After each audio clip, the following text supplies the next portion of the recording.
our national anthem. And now Jim Maloney getting set to warm up for the Cincinnati Reds. The Mets won the first game of this 4-game series by a score of 10-3. In that game, they had 14 hits to tie their season high for base hits. In the second game, they won it 4-1. Tracy Stollard was the winning pitcher in the second game. In the first game, the winning pitcher was Carl Willie. And the Mets will have Al Jackson going in the first game of the doubleheader. In the second game, it's going to be Roger Craig against Jim O'Toole. Cincinnati with their two big men going here today in this doubleheader. Jim Maloney, who has a record of 9 wins and 2 losses. In the second game, it'll be Jim O'Toole, who has 5 shutouts, and also a man who has won 10 ball games so far this year. Fine crowd on hand, all in shirt sleeves. Down the left field line, the distance 328 feet. In center field, 383. In right center field, it's 360. And down the right field line, 366. This ballpark right here, one time, used to face the other way around. Home plate was in center field, and at one time, it was completely underwater during one of the big, heavy floods. And one of the ball players rolled out over the center field wall, which stands right now about 15 feet high. Well, we're all set to go, and coming in here to bring you the play-by-play, a fellow who has broadcast many games in the major leagues, and I don't think, Bob, you ever had a nicer day to work than right here. Here's Bob Murphy. Boy, you feel good all over when you get to a ballpark for a Sunday doubleheader and you have a beautiful day like this. Charlie Neal will be leading off against Jim Maloney. Maloney, a hard-throwing right-hander, has struck out 83 men in 87 innings. First pitch of the afternoon is foul ball. Back to the screen, no play. Jim Maloney giving the Cincinnati pitching staff a tremendous lift at a time when they really needed to get a lift with Bob Perky on the sidelines and Joey J having trouble winning. Now the curve is swung and missed. Strike 2 to Charlie Neal. Maloney against New York this year has won 2 and lost none. He beat New York in the Polo Grounds to give Cincinnati a split in the 2-game series on Tuesday afternoon. 2-strike delivery, outside and high. 1 ball and 2 strikes to Charlie Neal. Choo-Choo Coleman on deck, and then Ron Hunt. The Mets and the Reds are even now after 10 ball games. Now Maloney over the head. In comes his pitch. It swung and missed. Strike 3. He got him with a high, hard one. Jim Maloney figures to be one of the pitchers who can challenge Sandy Koufax and Don Drysdale for the strikeout leadership. Right now, Drysdale and Koufax are leading Maloney by about 20 strikeouts. Drysdale has struck out 110.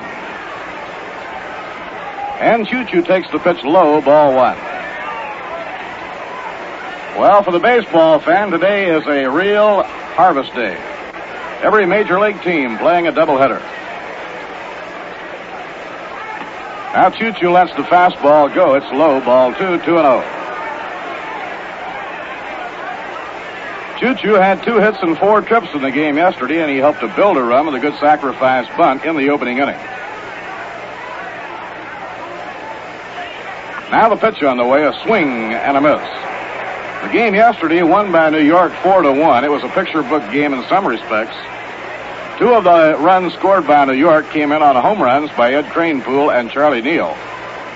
And the others were manufactured in real picture book style. Now the 2-1 delivery. Hit down the left field line, a foul ball up the bat of Choo-Choo, and no play.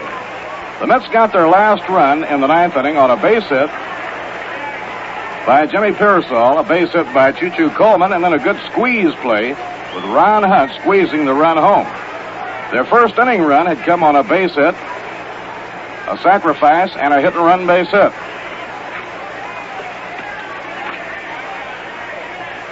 Two-two pitch is swung and missed, strike 3. And Maloney has struck out the first 2 men up. He struck out 12 men against the Mets on Tuesday in the Polo Grounds.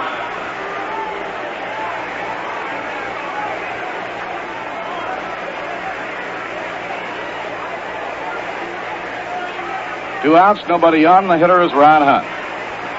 Ron batting at 266.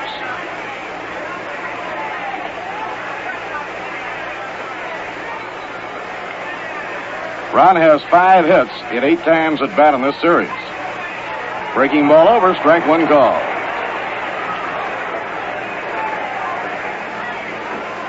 Tuesday afternoon, when Maloney started against New York, he struck out the side in the first inning. Big right-hander winds and pitches. Foul ball off to the right. No play on the count, strike 2. Don Paveletic is at first base. Pete Rose playing second. Chico Cardenas is the shortstop. Darrell Spencer playing third. Frank Robinson is in left field. Vada Pinson in center, and Tommy Harper is around at right. Johnny Edwards behind the plate, and Jim Maloney on the mound. Now the 2-strike delivery. He held up in time. It's inside and high. 1 ball and 2 strikes. Jim Maloney, only 23 years old, out of Fresno, California, has good size and tremendous pitching power.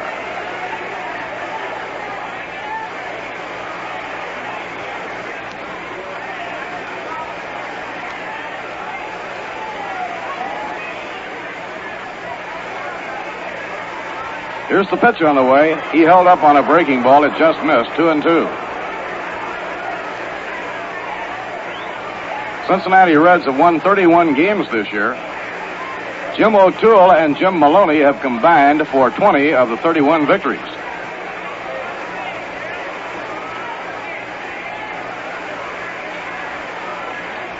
Now here's the windup, 2-2 delivery.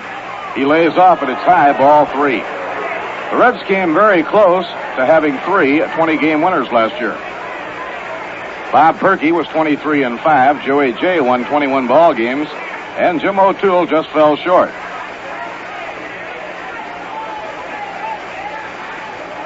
Three-2 delivery. A pop fly to short right field. Coming in for it is Tommy Harper, the right fielder. He makes the catch, and the side is up. No runs, no hits, no errors, and none left on. The score in the middle of the first inning, the Mets nothing, and the Reds coming to bat. Al Jackson on the mound for New York in the opener of today's doubleheader. The Reds have been a tough team for Al this year. He lost a game to Joey Jay in the Polo Grounds 4-2 and was knocked out of the box by Cincinnati on Tuesday afternoon. So Al this year against the Reds has won none and lost 2. His lifetime record against Cincinnati, 2 wins and 4 losses.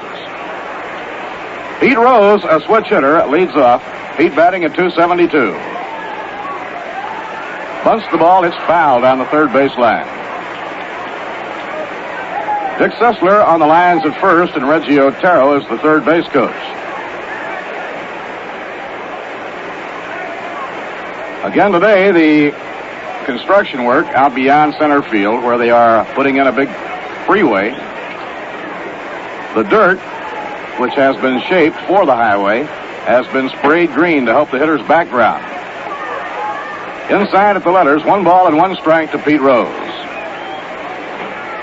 Al Jackson and Carl Willie are leading the New York Mets in victories. Each has posted 5.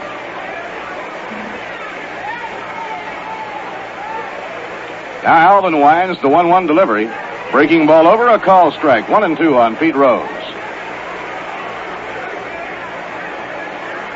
Following the doubleheader today, the Mets will be boarding their chartered flight to St. Louis and open a series with the Cardinals tomorrow night. Now the 1-2 delivery. A Baltimore chop down toward shortstop, taken by Neal, thrown to first, not in time. A base hit.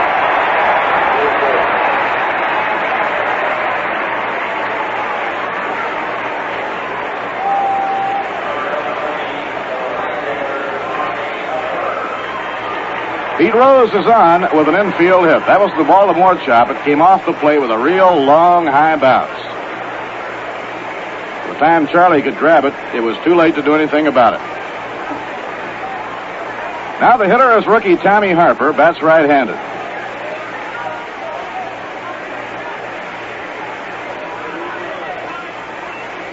Pitch thrown by Jackson. He bunts. A beautiful bunt. It'll be hard to get him. The throw to first. He's out on a close play at first base. Charlie Neal to Tim Harkness, and they get Tommy Harper. He really laid down a good one. It goes as a sacrifice. Pete Rose moving over to second.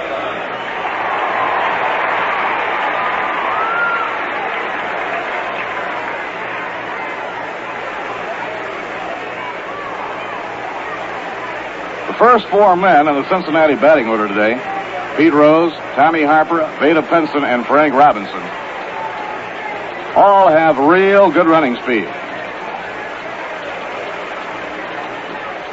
Now Vada Pinson batting at 305. Last half of the first, no score. Pitched by Jackson. A line drive to left field. It's going to be a base hit. Thomas has to chase it back to the wall. In to score comes Pete Rose, and Pinson has a stand-up double.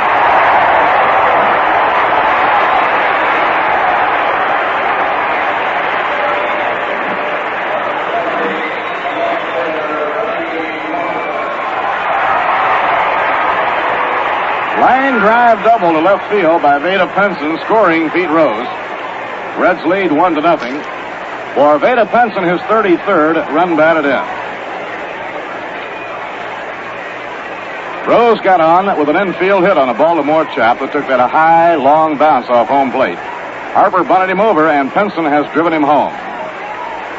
Now Frank Robinson is batting. Robinson has 11 homers and 45 runs batted in. Right-hand hitter, they play him to left. And he is hit by the pitch. So Al Jackson, getting off to a shaky start here in the first inning, will be trying to pitch his way out of trouble as Darrell Spencer comes on.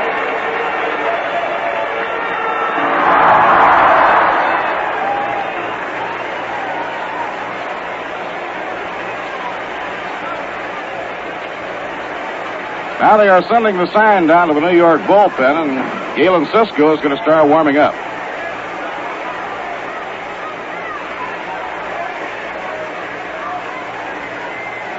Now Jackson off the stretch. Delivers a breaking ball over for a call strike to Darrell Spencer. Darrell hitting .287. He's knocked 18 runs in.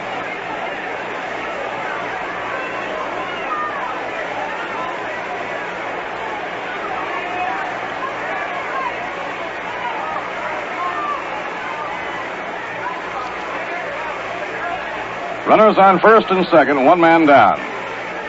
Down comes the pitch to Spencer, a ground foul hit in behind Reggie Otero. No play, and the count 2 strikes.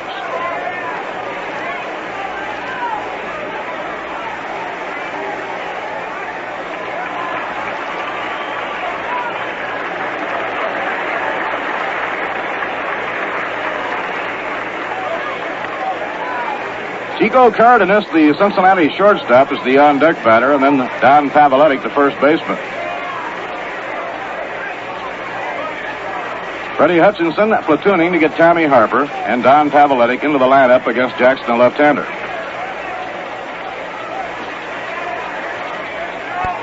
Bob Skinner and Gordy Coleman sitting this one out.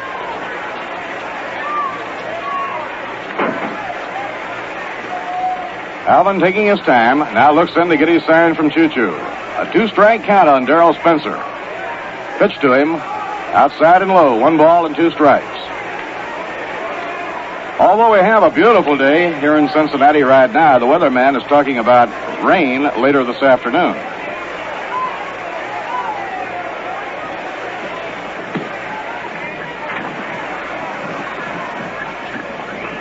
Vada Pinson leading off second. Frank Robinson leads off first. Pinson and Robinson are off to a great years in base stealing. Pinson has stolen 18 and Robinson 19. The 1-2 pitch, swing and a miss. He struck him out.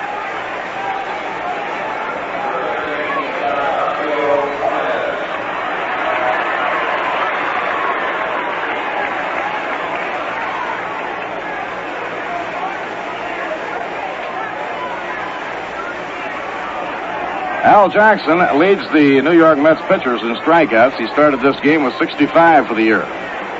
Carl Willie is now the runner-up. Now Chico Cardenas, right-hand batter, hitting at .255. Pickoff play, throw to second, not in time.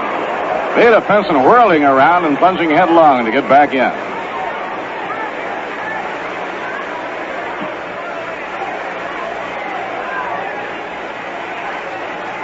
Leo Cardenas, although he has played a lot of baseball already, is only 23 years old. Now Jackson steps off the mound, chasing the runners back. Yankees got 2 in the first inning against Detroit. They lead 2-0 end of 1. Bunting against Terry. Pitch taken low, and Choo-Choo bluffs a throw down to first base.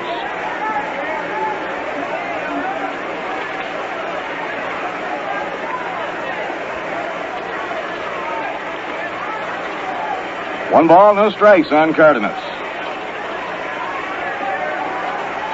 Now the stretch. Here's the pitch on the way, and it's off the outside corner, ball 2. Many times over the years in baseball, it has been one player's misfortune in the form of an injury that has given another player a chance to get in the lineup, and from that point on, they really established themselves. And that was true of Chico Cardenas. He did not figure in the starting infield last year, but when Gene Freese was hurt and went to the sidelines, they moved Casco to third, and Cardenas got his chance. Breaking ball over, a strike call, 2-1. He kept picking up momentum as the year went along. After the All-Star game over the second half of the year, he batted .324, and he wound up the whole year hitting over .290. When the Reds first signed him at the age of 16, he weighed 128 pounds. Now the 2-1 delivery. Swing and a miss on a fastball, 2-2. Right now he weighs about 155, dripping wet. But he will surprise you. He has good power.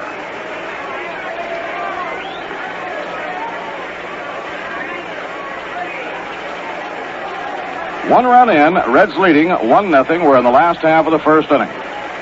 Pinson on second, Robinson on first, 2 men down. And the count 2-2 on Cardenas. Foul ball back toward the screen, no play.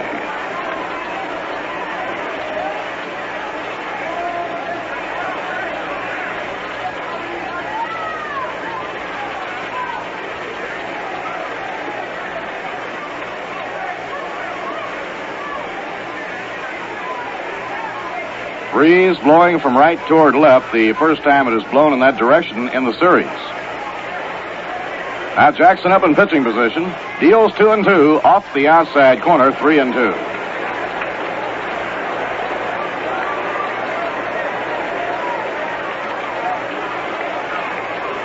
Veda Pinson and Frank Robinson will be running now on 3-2 with 2 men down. Galen Cisco warming up in the bullpen as Al Jackson encounters difficulty here in the first inning. Now Jackson in pitching position. There go the runners. Here's the pitch. He struck him out swinging. Jackson threw him a changeup on 3-2, and he caught Cardenas way off his timing. Real good pitch by Al Jackson. Side retired with 1 run, 2 hits, no errors, 2 left on. At the end of 1 inning, the score, the Reds 1 and the New York Mets nothing. Now let's follow the excitement here with Ralph Kiner. Duke Snyder, the first batter up, Bob. Thank you, and here we go. First pitch by Jim Maloney, a curveball for ball 1. Duke batting .219, 11 home runs, 25 runs batted in. And his 11th home run came right here in this park. 1-0 pitch to Duke inside. Again, a curve, it's ball 2. And, of course, if you had heard that game, you would have known that Duke got the ball back, and it was his 400th home run in his Major League career.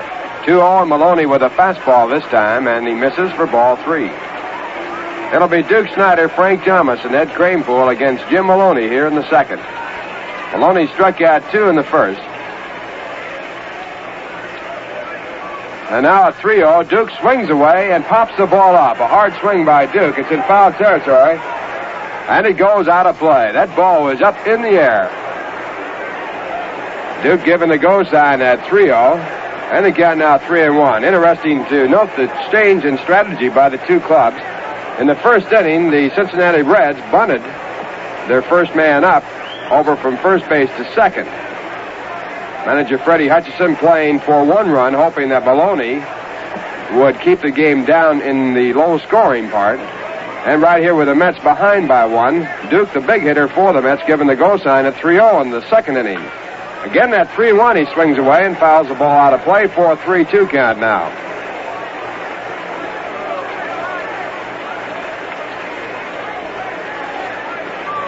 Mets trying to get runs anyway off Jim Maloney. And they figure that Maloney will not be too wild. At one time in the early stages of his career, he was fairly wild. 3-0, back in there at 3-2, and it's a foul ball again. So at 3-0, 3-1, and 3-2, Duke has fouled the ball off.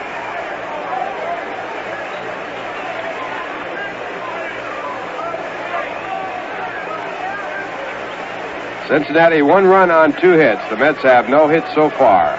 Now a curveball on 3-2, and it's outside for ball 4, and Duke becomes the first base runner for the Mets.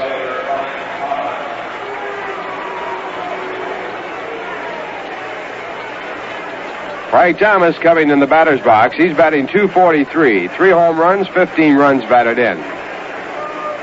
No one out here in the top of the second inning. The Reds lead 1-0. Thomas right on top of the plate, and the first pitch to the right-hand batter is a curveball pulled foul, fielded by Cookie Lavagetto, strike 1. Cookie coaching in the third base coaching box, and at first base, Salahimas. For the Reds, they have Johnny Edwards catching. At first base, Don Pavletic. At second base, Pete Rose. The shortstop, Leo Cardenas. And the third baseman, Darrell Spencer. Now Jim Maloney with a 1-strike delivery. High and inside. Thomas spins out of the way. Ball 1. In the outfield for the Reds, Frank Robinson in left field. Beta Pinson deep in center field, right at the bottom of the incline. And in right field, Tommy Harper. 1 ball, 1 strike. Maloney sets, looks at first, and comes back with a high inside curveball. Ball 2. 2 balls and 1 strike. Maloney struck out 10 in 5 innings against the Mets in his last start against them. He ended up with 12 in the game, and he worked 8 innings in the ball game. The last inning pitched by Jim Owens, and Jim Owens struck out 1. Now at 2-1, the pitch to Thomas is again inside. He moves away, ball 3. Maloney one time this year struck out 16 batters in a game against the Milwaukee Braves, and he struck out 8 in a row, which ties the record. 3 balls and 1 strike. Frank Thomas batting. No one out here in the top of the second. The Mets need 1 to tie. And with Duke Snyder running, the 3-1 pitch is high for ball 4. So 2 walks in a row by Jim Maloney. And the batter coming up is Ed Kranepool. Ed with his first Major League home run yesterday on the road. And it gave the Mets a 2-1 lead. They later won the game 4-1. Kranepool with 2 home runs so far in the major leagues. He has driven in 10 runs. He's batting .207.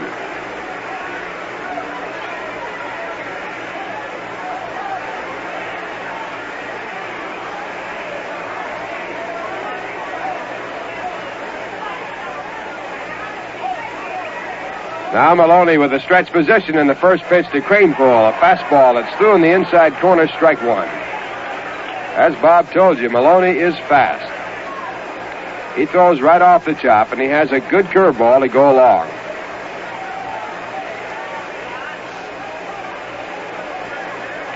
"23 years of age. Now again he sets.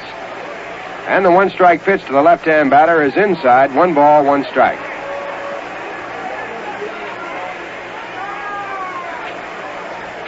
Bright sunny day, a beautiful day for baseball. First game of 2. 1 ball, 1 strike, and the pitch to Kranepool way outside. A curveball, 2 balls and 1 strike. Johnny Edwards, the catcher, had to go way out of the catching box to come up with that one.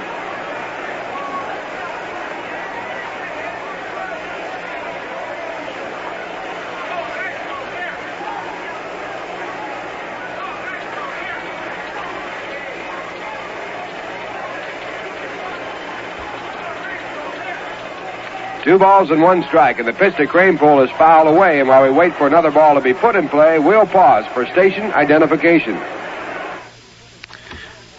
810 on the radio dial, WGY Schenectady. The time is 2:32.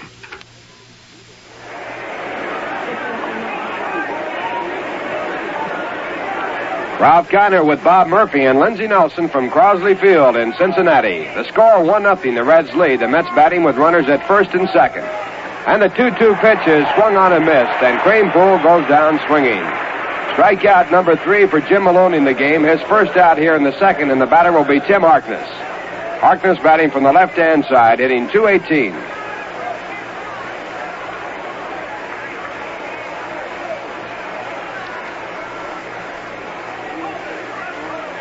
Duke Snyder at second base, Frank Thomas at first. And the first pitch to Harkness is a curve that again is way outside, ball 1. Johnny Edwards going out of the catching box to catch it and now walking out in front of home plate before returning the ball.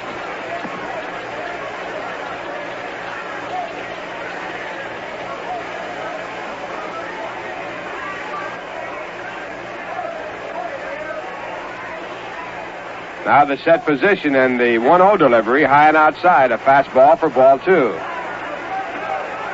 The on-deck batter is Al Moran, the shortstop.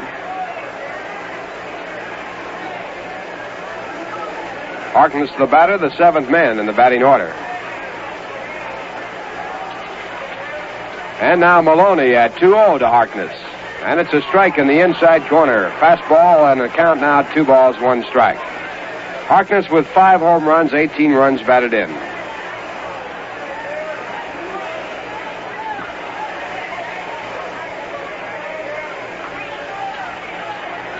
Reds 1, the Mets nothing. 1 out, top of the second inning. Now at 2-1, the pitch is fouled away. This was a fastball that was right in tight, and Harkness was jammed and fouled the ball right off his fist.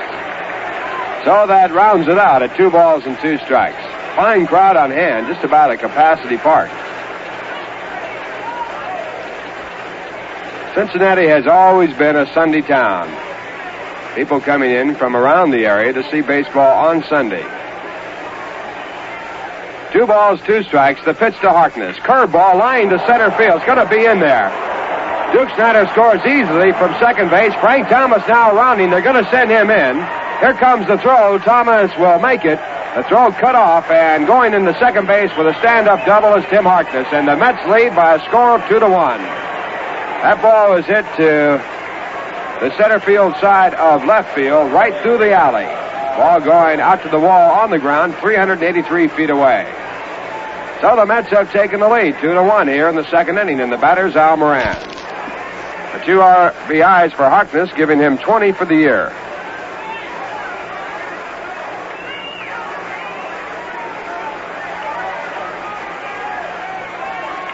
And the first pitch to Moran, a base hit over the shortstop's head. Harkness rounds at third base. He'll score. And holding at first base with a base hit is Al Moran. Mets lead it now 3-1.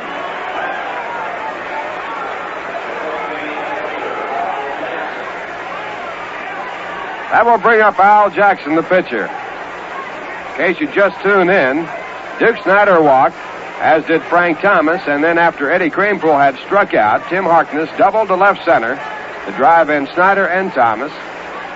And now Al Moran with a base hit to drive in Harkness.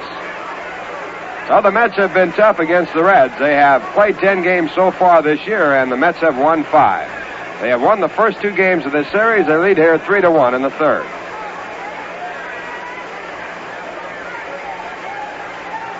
Jackson, the left-hand batter, batting at 167, and he swings at the first pitch, strike 1. Darrell Spencer at third base, playing about 60 feet away, looking for a possible bunt.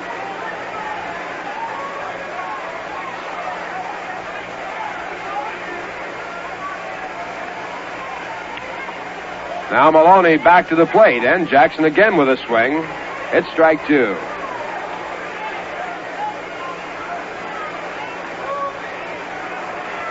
Well, manager Freddie Hutchison in the first inning bunting. And he was hoping that Maloney could keep the Mets from scoring. He'll have to change his way of play now with the Mets on top 3-1. Here's the 2-strike pitch. A bunt attempt. It's a foul ball, and Jackson is out. He'll go down as a strikeout victim. The put out to the catcher. And that is the 4th strikeout for Jim Maloney. It brings up Charlie Neal, who struck out his first time up. Charlie batting .229.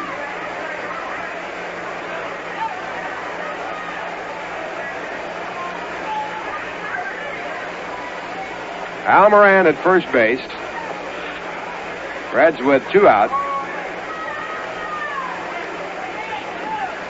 Neal, the 7th man to bat in this inning, and he swings hard at a fastball, strike 1.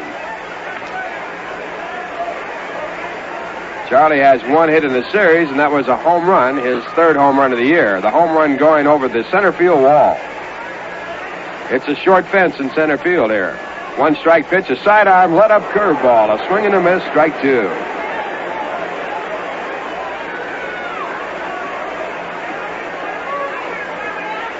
When a fellow like Maloney goes sidearm, it's bad enough. But when he throws a let-up curve off a sidearm pitch, that's pretty tough. Now at 2 strikes, he comes back with a fastball that moves Charlie Neal away from the plate. 1 ball, 2 strikes. Maloney is fast. He even looks fast from up here, Bob. We're a long way off. You know, when you see a fellow that looks this fast in a day game, you know he's fast. That's right. Now at 1-2, the fastball swung on and missed for strike 3. So Maloney strikes out the side, and he now has 5 strikeouts in 2 innings, but the Mets lead him by a score of 3-1. They scored 3 runs in the 2nd inning on 2 hits. There were no errors, and 1 man was left on, and the score at the end of 1.5 innings of play. The Mets 3, the Reds 1. Well, Al Jackson out on the mound, working here in the bottom half of the 2nd inning. He has a 2-run lead, and he'll be pitching to the 7th, 8th, and 9th batters in the batting order. It'll be Don Pavletic, Johnny Edwards, and Jim Maloney. Jackson gave up 1 run in the 1st inning when Pete Rose beat out a chop off the plate. He was sacrificed to second base, and he scored on a double to left field by Vada Pinson. After Pinson, Jackson put Frank Robinson on by hitting him. Then he struck out Darrell Spencer and Leo Cardenas to get out of the inning. Here's the first pitch to Pavletic, a fastball for strike 1. Pavletic batting from the right-hand side, batting .200.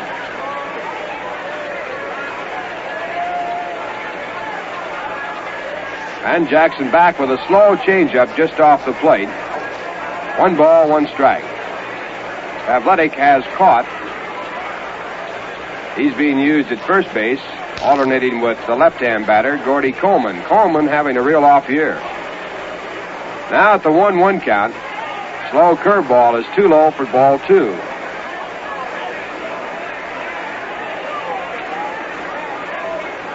Two balls and 1 strike. Choo-Choo Coleman sending the signs out to Jackson. And the little left-hander now comes back in, and it's a fastball that's swung on for strike 2. Mets have Tim Harkness at first base. Ron Hunt at second. He's checking the sun right now. Sun shining brightly. At shortstop, Al Moran, and at third base, Charlie Neal.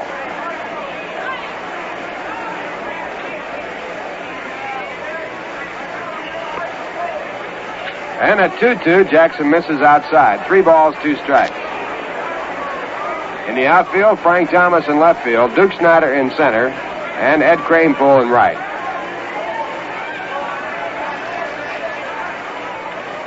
Three balls and 2 strikes, and Jackson gets a foul ball off the bat of Pavletic. The ball going right through the coaching box, and Reggie Otero had to jump high in the air to get away from it. Coaching at first base, Dick Sisler. Dick was telling about playing in the old-timers game at Philadelphia the other day when they drew over 35,000 people. Now 3-2, the pitch by Jackson. It's low for ball 4. Jackson's first walk, and the Reds now with a runner at first base and no one out, and Johnny Edwards the batter.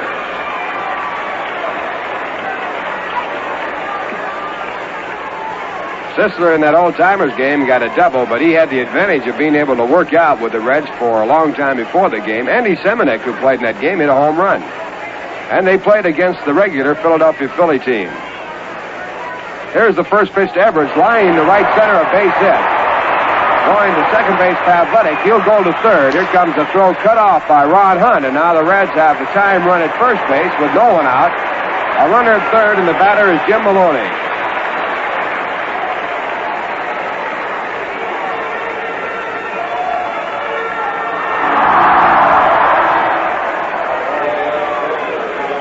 Jackson with no luck against the Reds this year. He is 0-2. His last time out, he was knocked out in the second inning. Jim Maloney, a left-hand batter, coming in. He's batting .091, 3 hits and 33 trips to the plate. Speaking of old-timers games, the Mets will be playing one on June 22nd in the Polo Grounds. There's a curveball to Maloney, a called strike. Once again, Galen Cisco up and throwing in the bullpen. Galen was up in the first inning when Jackson worked the sixth man. Mets lead 3-1.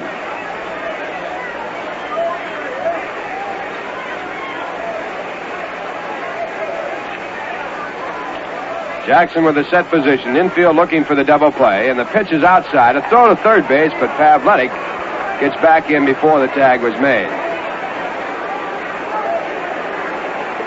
Play put on by Choo-Choo Coleman. The other day, the Mets had runner picked off at first base, and the ball went on through to right field when the first baseman didn't cover properly. Now the 1-1 pitch, and there's a foul ball. It'll go out of play. Charlie Neal making a run for it, but the ball going into the lower deck here at Crosley Field. This is a two-deck stadium.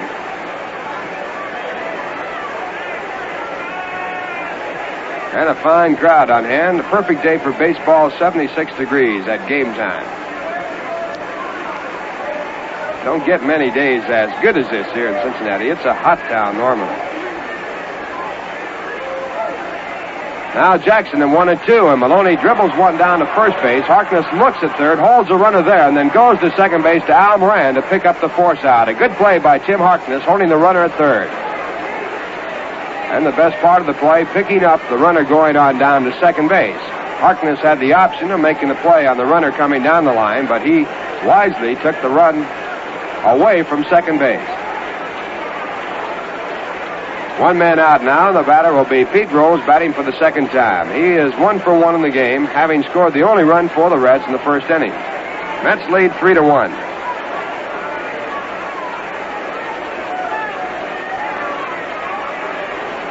Rose batting right-handed. He's a switch hitter. And again, the Mets playing back, looking for the double play. First pitch is on the outside corner, a strike call.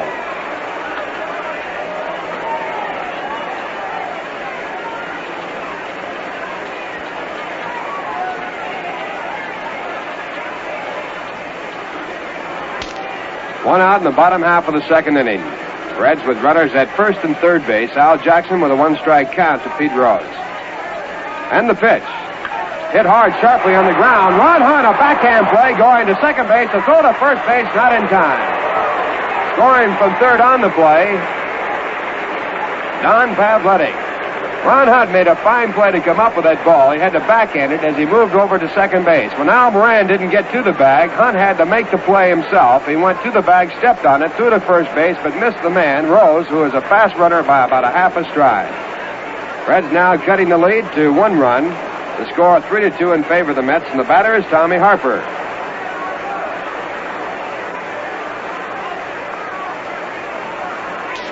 Harper batting .215, a right-hand batter.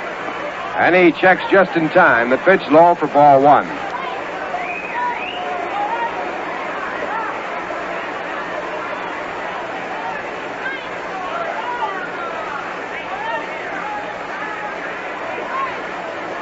Rose at first base with a short lead. And he draws a throw there. No tag made.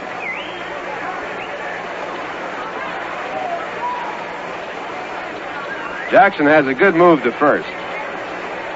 This time he comes to the plate and gets a fastball on the outside corner. Count 1 ball, 1 strike.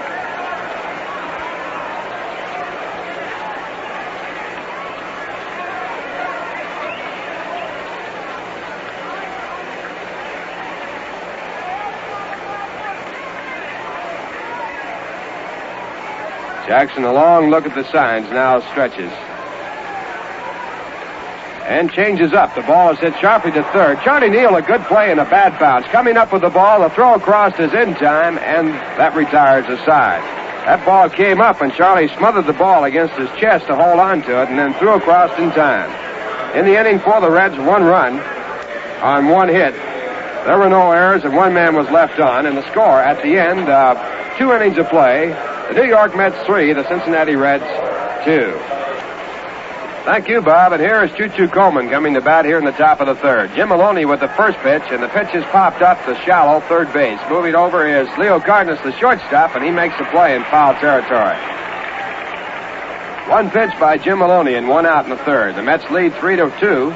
And the batter coming up will be Ron Hunt. Maloney has struck out 5 men in 2 1/3 innings. He struck out 2 in the first, getting Choo-Choo Coleman and Charlie Neal. In the second, he struck out the side, striking out Neal for the second time. Al Jackson also struck out, and Ed Kranepool. But the Mets scored 3 runs in the top of the second off the big, strong right-hander. 2 walks, a double by Harkness, driving in 2 runs, and a single by Moran, driving in Harkness.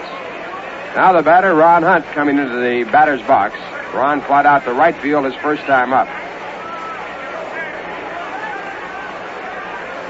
Ron batting .266. And Maloney with a fastball outside for ball 1. Hunt had moved up to bunt if the ball had been over. Well, old Marvelous Marv has done it. He just did a home run in the third with 1 on for Buffalo. There's a line drive right at Athletic at first base. He one-handed the ball as he moved to the foul line, and Hunt is out. Hunt has been hitting the ball very well. That time robbed of an extra base hit. Now with 2 out, it'll be Duke Snider. Duke walked his first time up.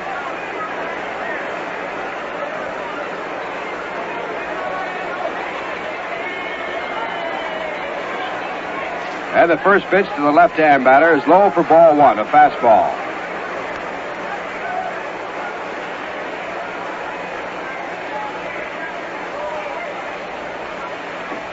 Maloney back, and there's a swing and a miss. 1 ball, 1 strike.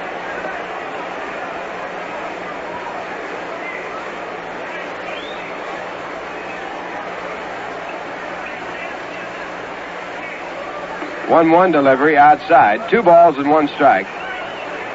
Veda Pinson playing a deep center field against Duke Snider. He's right at the bottom of the incline, which would put him about 15 feet from the wall in center field. Center field very shallow in this park. There's a foul ball by the Duke. 2 balls, 2 strikes. 383 to straightaway center field.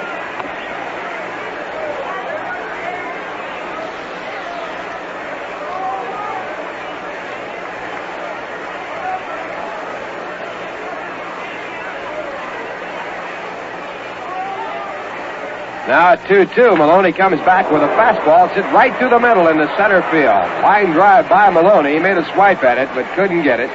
The ball went into center field. So the Duke has a base hit. That's hit number 3 off Jim Maloney, and the batter will be Frank Thomas. Frank also walked his first time up. He's batting .243.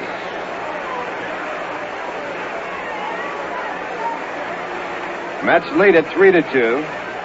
Reds with 2 men out here in the top of the third. First pitch to Thomas, hit to deep left field, going back up in the incline is Frank Robinson. He looks, the ball is off of the screen, a home run. Frank Thomas hitting a curveball, a line shot off the screen above the wall, a home run. So the Mets now have a 5-2 lead, and for Thomas, that is his 4th home run.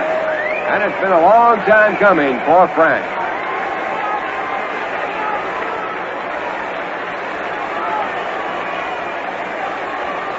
5-2, the New York Mets on top here in the third, and the batter will be Ed Kranepool. Kranepool had his 2nd home run in his major league career yesterday to give the Mets a lead in a game which they won 4-1. And the first pitch by Maloney is outside ball one. Kranepool shortening up, looking for possible knockdown pitch.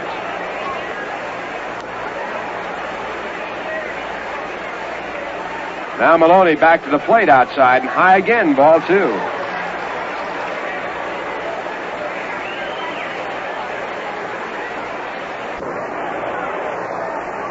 Two balls, no strikes.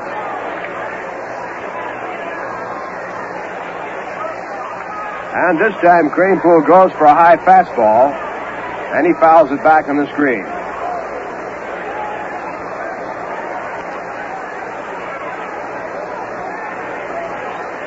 Crowd just a silent buzz around here. They're a little bit shook up with the Mets on top 5-2. There's a swing and a miss, strike two. Mets have won the first two games of this series. And the headlines in the paper here stating that can't be done. The Mets can't beat the Reds. 2 balls, 2 strikes.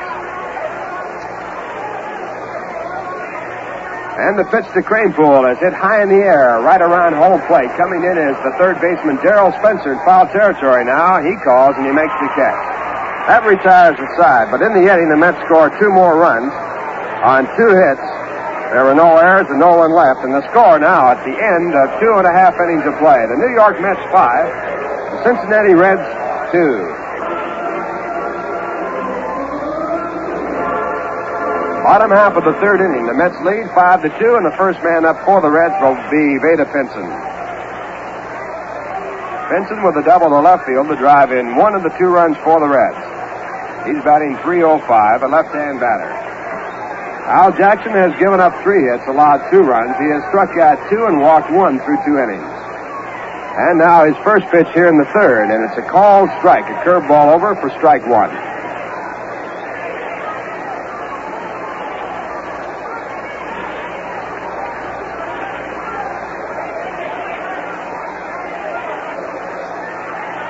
Frank Robinson, the on-deck batter, and Jackson with a 1-strike pitch, and it's a let-up hit down the left field side foul, and on the play, Pinson broke his bat. He hit the ball right on the end of the bat. So he goes for a new bat. The count is 0-2 for Al Jackson. Al with a record of 5 wins and 6 losses.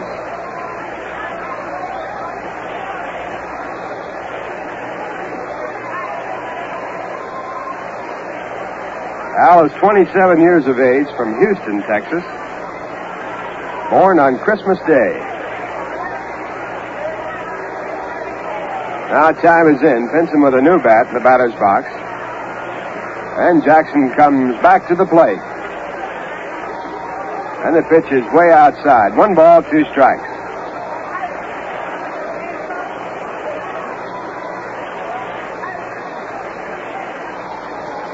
Mets 5 runs on 4 hits. The Reds have 2 runs and 3 hits.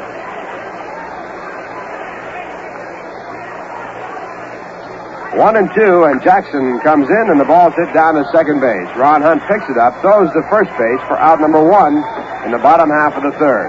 That'll bring up Frank Robinson, who was hit by a pitch ball his first time up. Robinson batting .266. Mets have been tough on Robinson in the series, inasmuch as they have really pitched around him. He's had very little to hit at. And there's a strike call, a fastball in. In the first game, won by the Mets by a score of 10-3, Robinson walked 3 times. He was at bat once. In the second game, Robinson batted 3 times.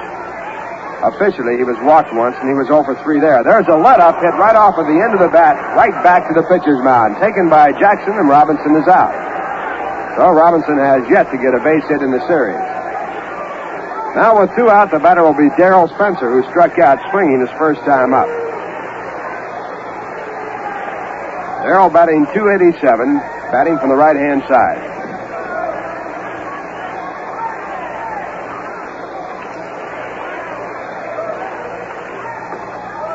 And Jackson misses with a fastball high and outside, ball 1.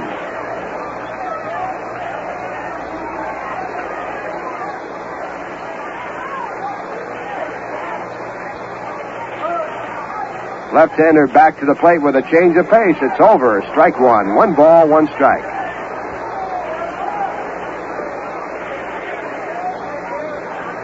Giants on top in the National League race by 1/2 game over the St. Louis Cardinals. They have won 6 straight. Jackson now with a fastball, a swing and a miss, strike 2. Los Angeles in 3rd place. They trail by 1. They have won 8 of their last 11. Cubs in 4th place, 4 games back, and the Reds in 5th place, 4.5 out. Now at 1-2, Darrell Spencer hits the ball sharply down the third. A one-hand play by Neal. The throw crossed in time to retire the side. So Al Jackson getting support from Charlie Neal for the 3rd out. And in the inning, no runs, no hits, no errors, and no one left on. And the score at the end of 3, the New York Mets 5, the Cincinnati Reds 2. Now Tim Harkness up against Jim Maloney. Takes low inside, ball 2. 4th inning, New York in front by a score of 5-2. Maloney out of his windup, delivers. Ball 3, inside and low.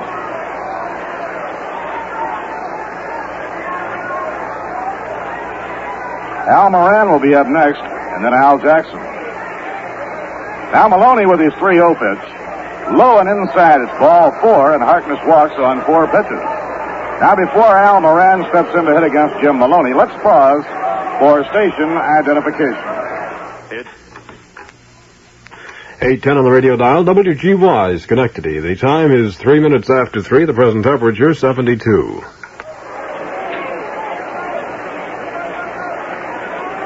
Bob Murphy with Ralph Kiner and Lindsey Nelson from Crosley Field. Moran the batter now against Jim Maloney.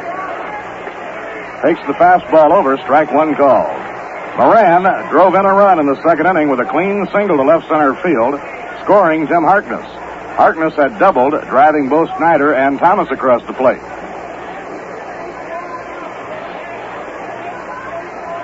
Now the pitch on the way.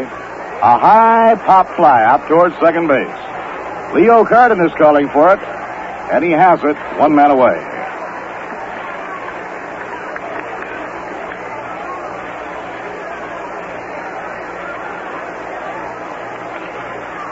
One out and 1 on. Jackson now will be coming on to hit. Now Freddie Hutchinson has warm-up action going for the first time. Veteran right-hander Jim Owens starts to get ready. Alvin tried to bunt the 3rd strike in the 2nd inning and was struck out by Maloney. Darrell Spencer in close at 3rd, looks for the bunt, and the pitch is over as Alvin squares around, strike 1.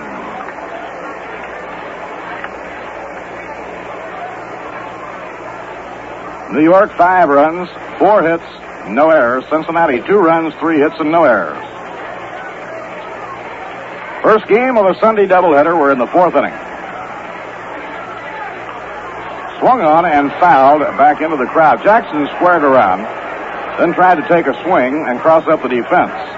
It's one of Casey's very favorite plays in baseball, and he drills his pitchers on it a great deal during spring training.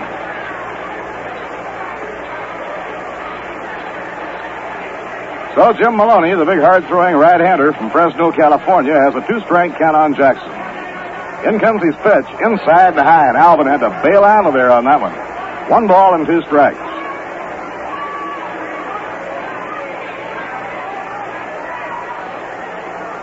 Jim Maloney, 9-2 on the year.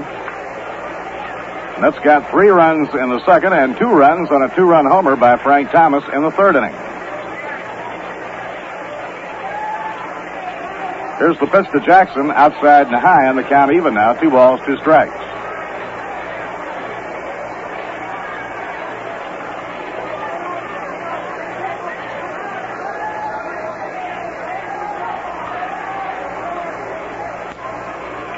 Don Paveletti at first base holding against the runner, Tim Harkness. The ball is foul back toward the crowd. Count remains at 2-2 on Jackson. Following the doubleheader today, 3 games remain on the road trip, and then it's back home for the big Old Timers Day weekend. Tickets are on sale at the advanced sale window at the Polo Grounds, Grand Central Station, and the Long Island waiting room of the Penn Station. Fouled again by Jackson, back into the mesh. The count remains 2 balls and 2 strikes.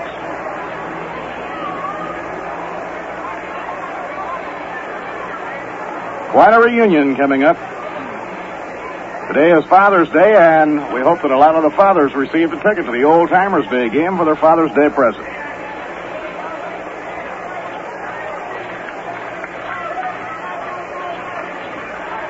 Now the 2-2 delivery. Swing and a miss. He struck him out.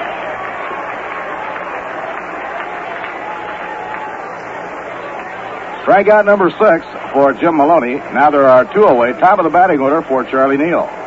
Charlie has been up twice and struck out twice.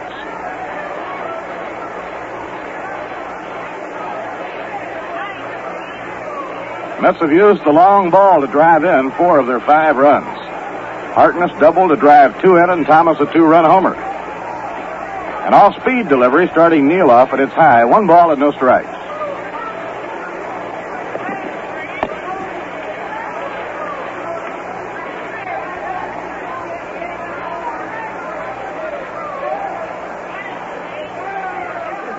A high pop fly outside first base. Moving over, getting under it is Don Paveletti. And he makes the grab easily in foul territory to retire the side.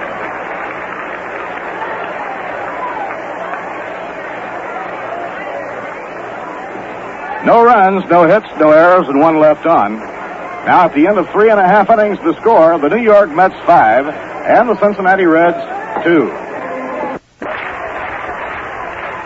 Last of the 4th inning with Chico Cardenas to lead off against Alvin Jackson.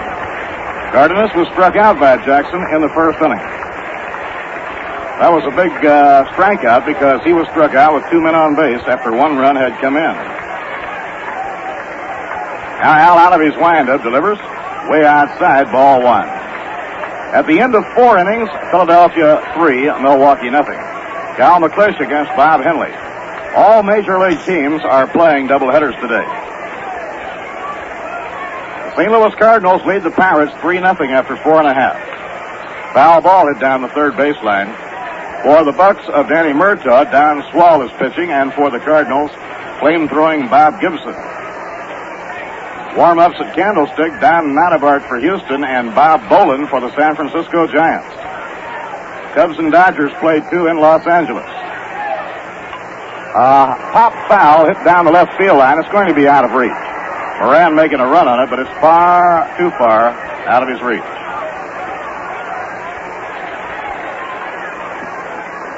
In the American League, Kansas City and the White Sox, no score at the end of an inning and a half. Dave Wickersham against Johnny Buzard. Buzard having a real good year for the White Sox. He has one of the best earned run averages in the major leagues. Mound duel going in Minnesota. Dean Chance against Jim Cott. No score. Angels nothing, Twins nothing at the end of 5.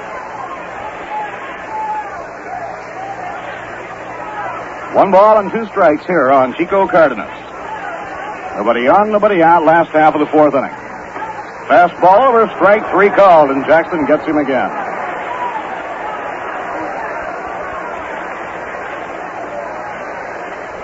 That is the 3rd strikeout in the game for Al Jackson. Tony Kubek has homered in the last of the 4th inning in New York. Yankees now lead Detroit at least 4-0. Batting in the last half of the 4th, Jim Bunning against Ralph Terry.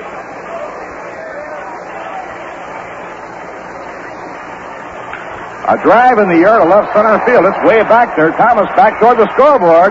Can't reach it. It's a base hit. He's playing it off the scoreboard now. And Paveletti goes into second base with a double.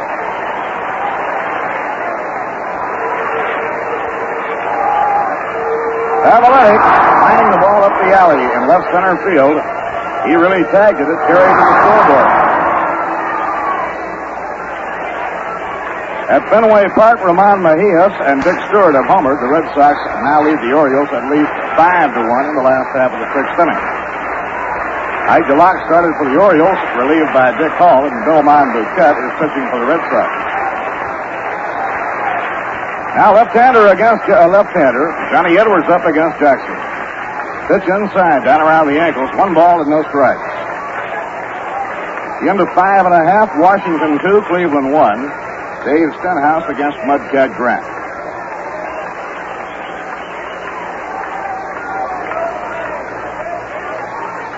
Don Paveletti leading off second with one out.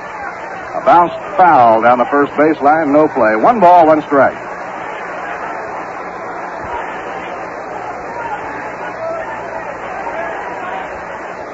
See, there's no time like the present, and but what better way to use it than to pour yourself a tall, cold glass of Rheingold Extra Dry.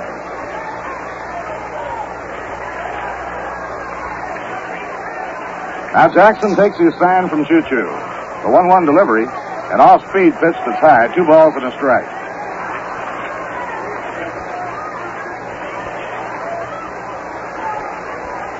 When this 8-game road trip is over, it winds up Wednesday in St. Louis. The Mets then fly home to play the Mayor's Trophy game on Thursday night against the Yankees. First New York meeting ever between the Mets and the Yankees.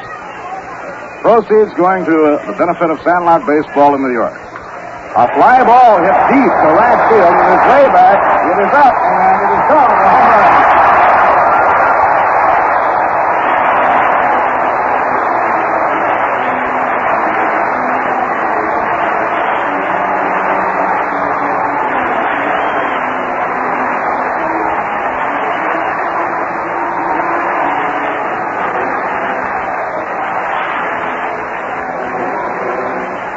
Johnny Edwards holding a 2-run homer to put Cincinnati right back in the ball game. It's now 5-4 in favor of the Mets.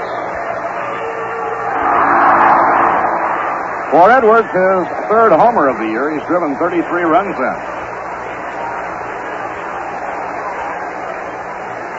Jackson out of his windup. The pitch to Maloney, taken inside and low, ball 1. Duke Snyder tried to go up the fence and grab that one, but it was beyond his reach. And into the bleachers about 370 feet out. Next pitch on the way. Inside, ball 2, and it's 2-0.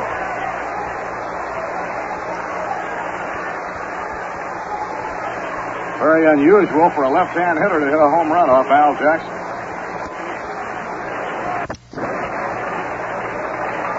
Five to 4 the score. New York in front, last of the 4th inning.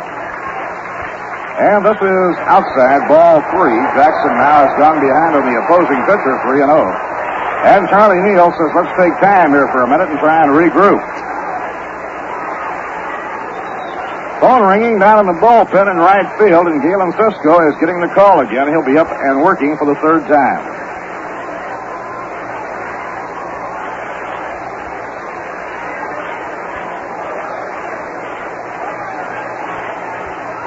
Now the pitch on the way. All 4, and Jackson walks Maloney on 4 pitches.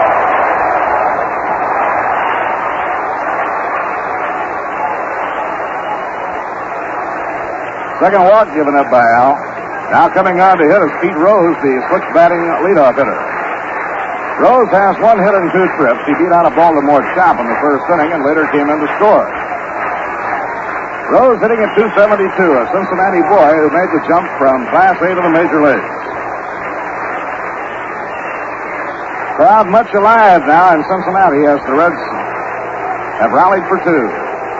He tries to bunt and misses, strike 1. He was trying to bunt for a base hit, concealed his intentions and wanted to drop that ball down the 3rd baseline.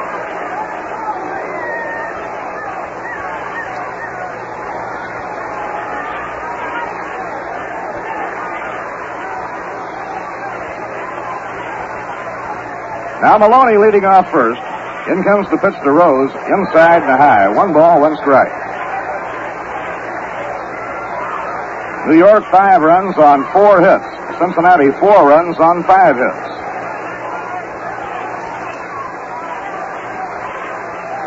Each team now has a 2-run homer. Thomas hit 1 for New York. 1-1 delivery. Brushes him back. 2 balls and a strike.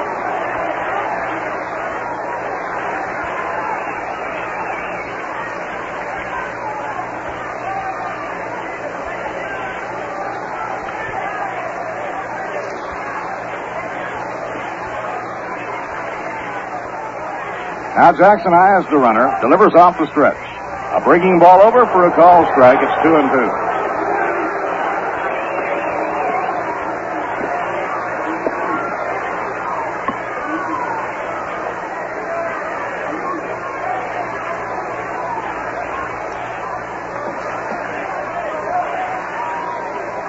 Jim Harkness holding against Maloney, the base runner. One man away. Pitching 2-2. A ground ball hit down to third. Neal fires to Hunt. There's one. He drops the ball. Puts the tag on him to make the play stand up at second base. They may get a rhubarb on this. Mets had the double play going, but Ron Hunt dropped the ball at second base. Maloney was trying to slide into the base. Hunt picked the ball up, whirled around, and they collided just before he reached the base, and Maloney is out. No error on the play.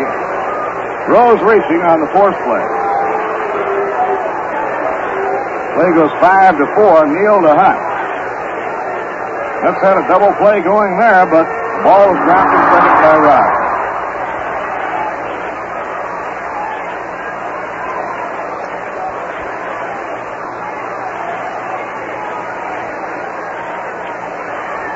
Now the hitter is Tommy Harper.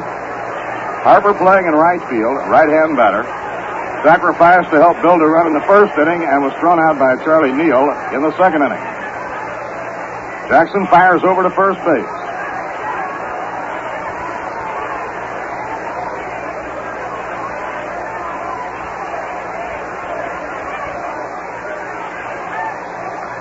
Off the outside corner as he bluffed at a bunt. 1 ball and no strikes. Here in the fourth inning, Jackson struck out Cardenas, the leadoff man. But Paveletic then doubled with a drive deep to left center. Johnny Edwards connected for a 2-run homer into the right field bleachers.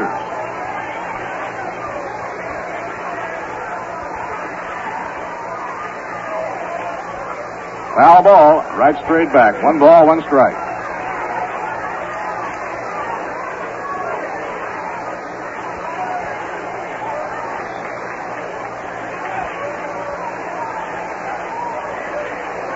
Harper hitting number 2 in the batting order. Veda Penson is on deck, and then Frank Robinson. Galen Cisco warming up for the third time.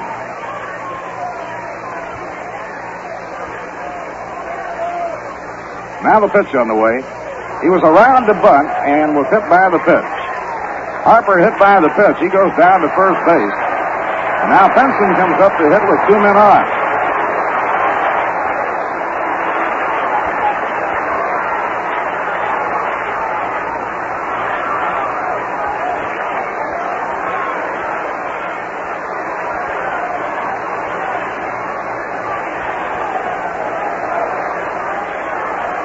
Veda Penson doubled to left field, driving home Pete Rose in the first inning.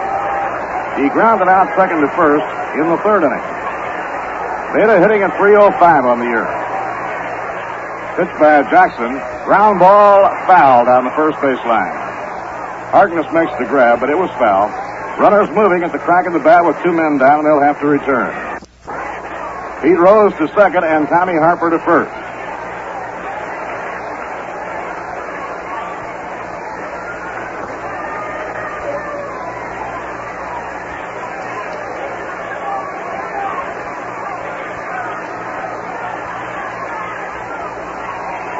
Now Alvin looking in with a 1-strike count on Veda Penson, 2 men down. 2 runs are in. It's 5-4 New York. A ground ball hit toward the hole. And it goes through a base hit to left field. Rounding third and coming in is Rose. The throw is coming into second base. Down in time. Here's Harper swinging to the plate. He's in. All the way to Houston. Goes all the way to the backside. Now going all the way to third is Veda Penson. The Reds are out in front.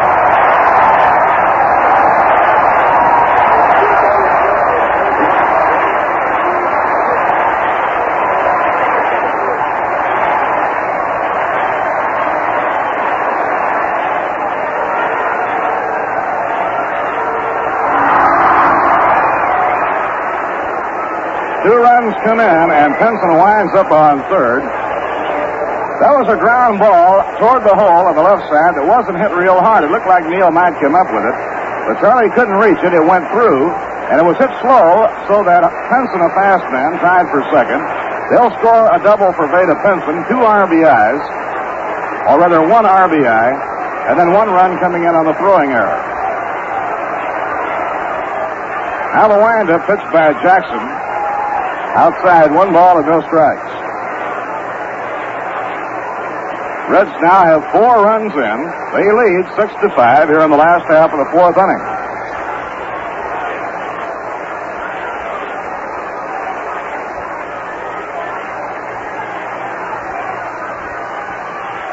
Now the pitch on the way. Down in the dirt, it's ball 2. We'll have to check the official score to see whether they give 1 or 2 RBIs on the base hit, because Harper was using that speed and the element of surprise as he tried to score, and then when they tried to get Harper at the plate, the throw was in the dirt. Went all the way to the backstop, and that let Pinson go on to third base. Now the pitch on the way. A long drive by Robinson going foul. Foul ball. He hit that one a mile.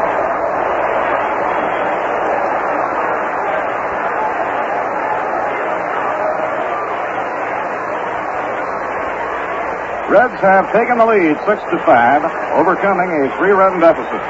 They have 4 runs in off Jackson. We're in the last of the 4th inning. Frank Robinson has been hit by a pitch and bounced out pitcher to first. Right now, Pinson is on third, 2 men down. 2-1 delivery.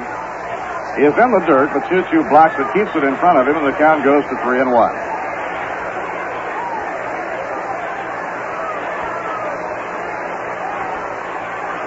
Casey would say the Reds so far this year have been a real whammy to Al Jackson.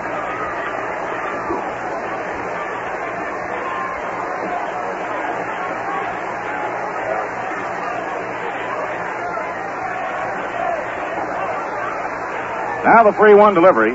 Ground ball hit towards shortstop. Moran deep in the hole is up with it. Makes the peg and the side is out. 1 RBI to Veda Pinson on the ground double to left field. The second run scores on the throw to second. And the error was charged to Choo-Choo Coleman when the ball got through Choo-Choo to let Pinson go on to third. And so it's a 4-run inning for Cincinnati.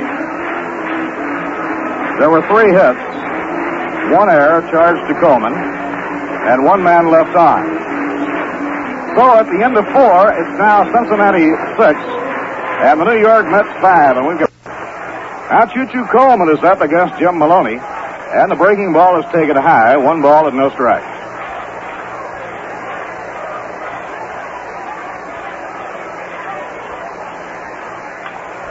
Choo-Choo pops the ball up in foul ground, no play. 1 ball, 1 strike. Coleman has struck out and fouled out to short. Galen Cisco continues to warm up in the bullpen.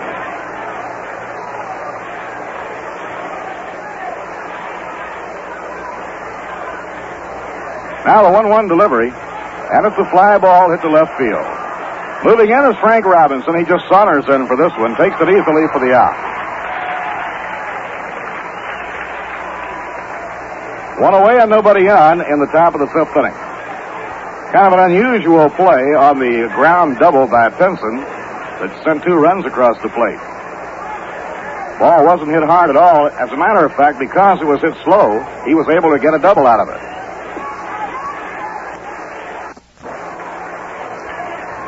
One out and nobody on. Ron Hunt, the batter.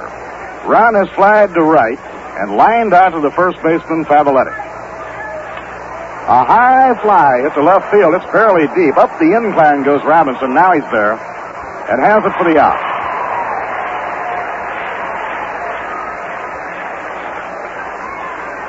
Two down, nobody on in the 5th inning. On to hit will be Duke Snyder.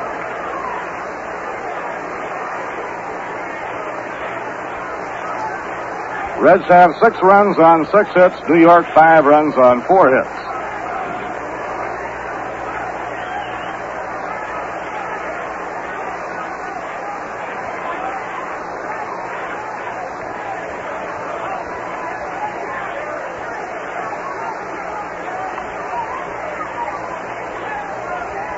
Now the pitch on the way. Duke takes it on the outside corner for a strike. 1 ball, 1 strike.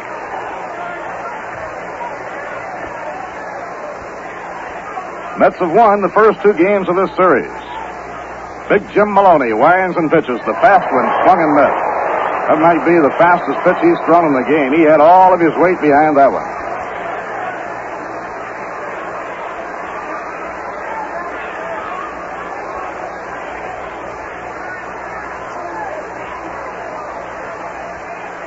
Pitching 1-2. And the curve is over. Strike 3 called. And the side is out. That is the 7th strikeout for Jim Maloney in 5 innings. No runs, no hits, no errors, and none left on. Mets out in order. And now we've come halfway at the end of 4.5 innings to score. Cincinnati 6 and New York 5. Galen Susko has come in now to take over the pitching for the New York Mets. Alvin Jackson finding Cincinnati a tough club to handle once again.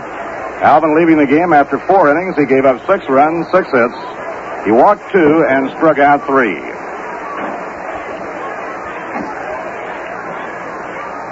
Here's the windup pitched by Galen, and it's over to Darrell Spencer for a called strike.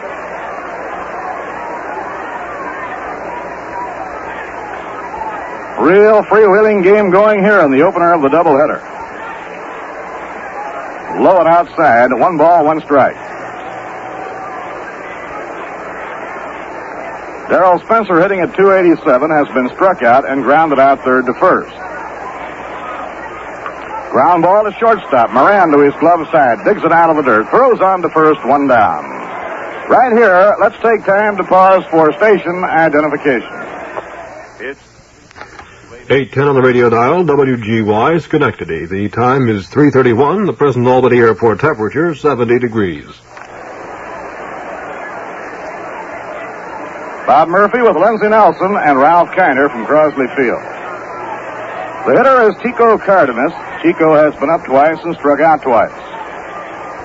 Right-hand batter, they play him a stride toward left.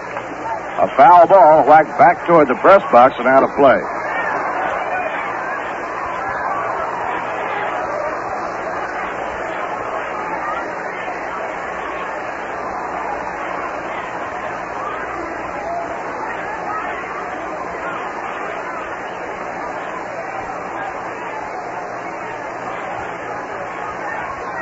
Now Galen winding delivers. Curve that hangs a little too high. 1 ball, 1 strike. Cincinnati had the first lead in the game, 1-0 in the first inning. The Mets then got 3 in the second and 2 in the third inning. Reds got 1 in the second. It was 5-2 at the end of 3 in favor of New York. Bounced off the plate toward short, taken on a hop. The hurried throw by Al Moran. In time, he got him by a running stride. 2 outs and nobody on. Now the hitter will be Don Paveletti. It was Paveletti in the last inning who started the uprising for the Reds when he doubled to left center field. Johnny Edwards then hit a 2-run homer. That made it 5-4. Maloney drew a walk. He was forced at second on a ground ball hit by Pete Rose. Ball was dropped at second by Hunt, but he recovered in time to get the force play. Then Harper was hit by a pitch. Then Veda Penson hit a slow ground double into left field. Outside and low. On the double by Veda Penson, Pete Rose came in to score. Tommy Harper came around to score. 1 RBI for Penson on the play. Taken low, ball 2, 2-0. And an error was charged to Choo Choo when the throw to the plate trying for Harper got through and went to the backstop.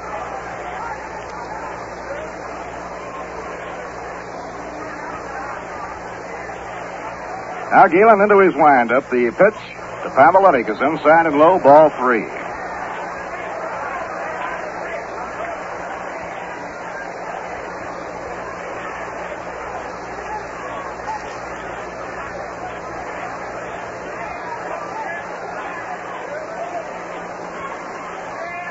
Pitching 3-0. Low, ball 4, and he walks on 4 pitches. Paveletti has now been on base 3 times in a row, and that'll bring up Johnny Edwards.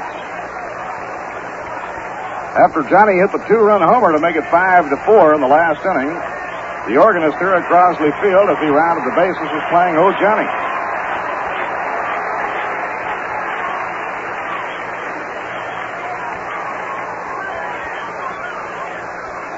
Edwards off to a good RBI year.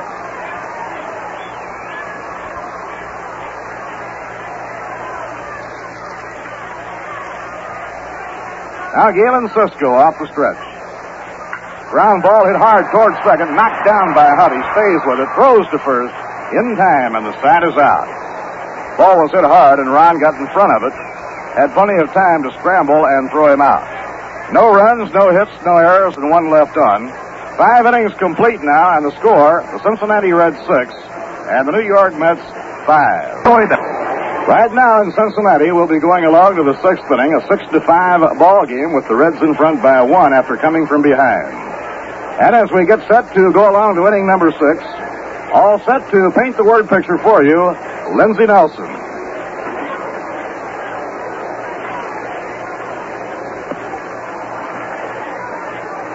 Okay, Bob Murphy. Frank Thomas steps into the batter's box to lead off. For the New York Mets, he had a 2-run homer in the 3rd inning, and he walked in the 2nd. Jim Maloney into the windup, and here's the pitch. It is swung on, and there's a high fly ball to center. Vada Pinson at the top of the incline now comes down a couple of steps and makes the catch. Ball is well hit by Frank Thomas. 1 away. And that will bring up Ed Cranepool. He has struck out swinging and fouled out in this ball game so far. President Warren Giles of the National League has issued a statement saying that his office was notified this morning by Al Barlick that he was fed up, quitting, and going home. Pitch is low for ball. Al Barlick, of course, is the senior umpire in the National League as far as original point of service is concerned. He was out a couple of years because of ill health. He's a protege of the late Bill Clem. Here's a pitch in there for a called strike, and apparently Barlick went home. And President Warren Giles further has issued a statement saying that he hopes that Barlick will reconsider because he's a fine umpire and a fine person. Swinging a foul ball, backing out of play. 2-strike count. It's 1-2.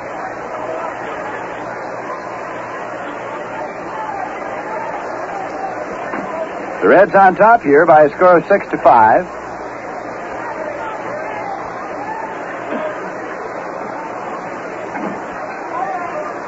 And again, Maloney's into the windup. The pitch is swung on and fouled off. 1 ball and 2 strikes.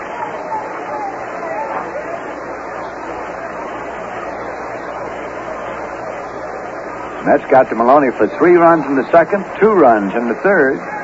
Here's a swing and a ground ball towards 2nd. Pete Rose is up with it. He plays it on over to Pavletic in time. 2 away, nobody on base, and Tim Harkness coming up. Tim doubled to drive in 2 runs in the 2nd inning, and he walked in the 4th.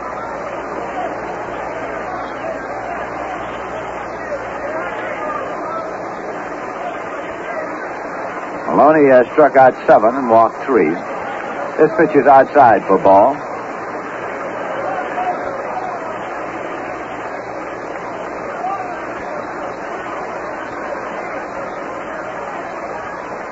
That pitch is in there for a call strike.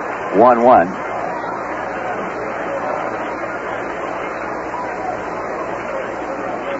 A warm, sunny summer's day at Crosley Field in Cincinnati, Ohio.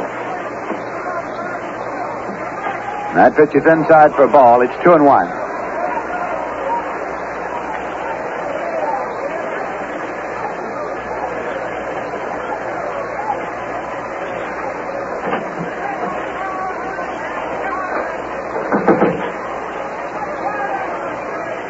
Harkness waiting for the 2-1 pitch.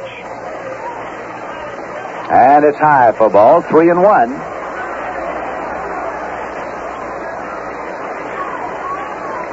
New York Mets took the first 2 games of this series, of course, Friday night and again yesterday afternoon. That pitch is low, and Harkness has drawn a walk. So the Mets get a base runner on the 4th base on balls issued by Maloney today. Shortstop Al Moran starts out. Is being called back toward the dugout.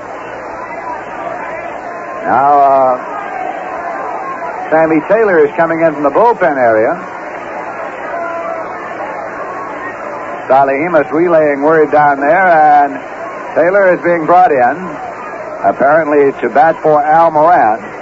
With 2 men out, Harkness, of course, representing potential tying run on at first base. The Mets trail by 1. So Casey Stengel is going to make his change right now. He can afford to do that, of course, because he has Chico Fernandez, another shortstop, in the dugout. So it's Sammy Taylor announced now as batting for Al Moran. Moran was up twice. He singled to drive in a run at the top of the second.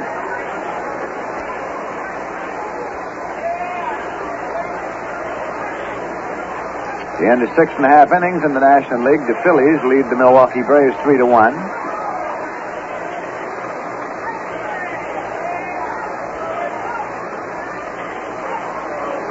The end of 6.5 innings. The St. Louis Cardinals lead the Pirates by a score of 3-2.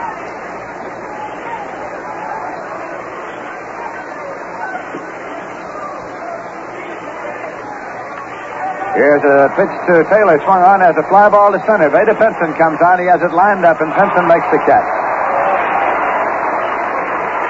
So Taylor flies out to Pinson, and in the top of the sixth, the Mets got no runs on no hits, no errors, and one left. The end of 5.5 innings of play. It's Cincinnati Reds 6 and the New York Mets 5. Well, of course, there's much talk around the ballpark about the announcement that Al Barlick notified the National League office that he was going to quit and go home, and apparently he did because he is not working the ball game today. Here in Cincinnati, the umpires and ball players stay at the same hotel. That's a little unusual. And last night, Barlick had a discussion or two with the ball player or two and a discussion with the sports writer. And then this morning just notified the National League office that he was all fed up and was going home. Mr. Warren Giles said he hopes that Barlick will reconsider. Here's a pitch to Jim Maloney, and it's high for ball one. Bottom half of the sixth inning.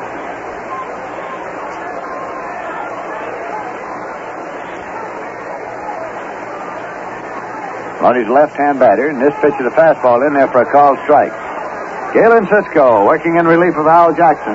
Jackson was a little unsteady from the start today, but here's a pitch swung on. It's a ground ball to shortstop, taken by Chico Fernandez, and he plays on over just in time. Ed Vargo almost called him safe, and then went to the outside. Chico Fernandez is in there in place of Moran, of course, who was removed for pinch hitter.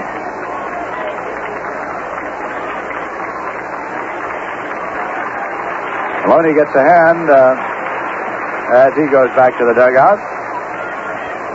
Pete Rose coming up. Pete is a switch hitter, so he's batting left here against right-handed Galen Cisco. And that pitch is outside for a ball.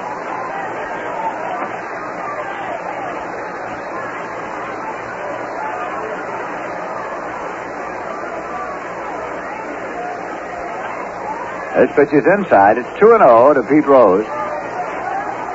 One man out, nobody on base for the Reds. Galen Cisco out there on the mound for the Mets, of course, is a native of Ohio. He was born in St. Mary's, Ohio. Played football at Ohio State University. Here's the pitch inside. 3 balls, no strikes to Pete Rose. The conclusion of today's doubleheader, the Mets will be flying on to St. Louis to play the Cardinals tomorrow night, and Tuesday night, and Wednesday afternoon. This pitch is low, and it's ball 4. Young Pete Rose, 21 years of age, is a hustler. When he draws a walk, as he did just now, he gets rid of that bat and then flies down to first. Tommy Harper coming up.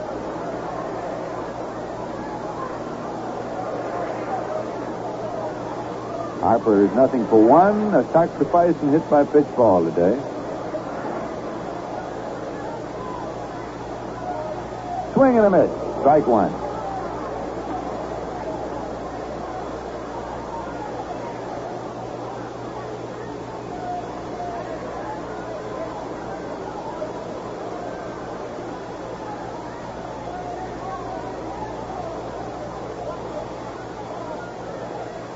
Pitch is outside, and it's 1-1. The Reds have 6 runs on 6 hits and no errors. The Mets have 5 runs on 4 hits and 1 error. Galen Cisco looking in to get a side from Choo-Choo Coleman. That's it. He's up and set. Rose takes his lead at first base, and the pitch. Tries to bunt it. It's a strike.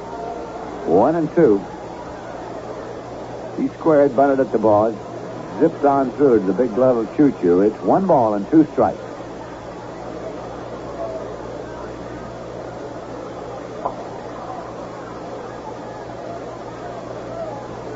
Tim Harkness is holding against the runner at first base. As Cisco checks in.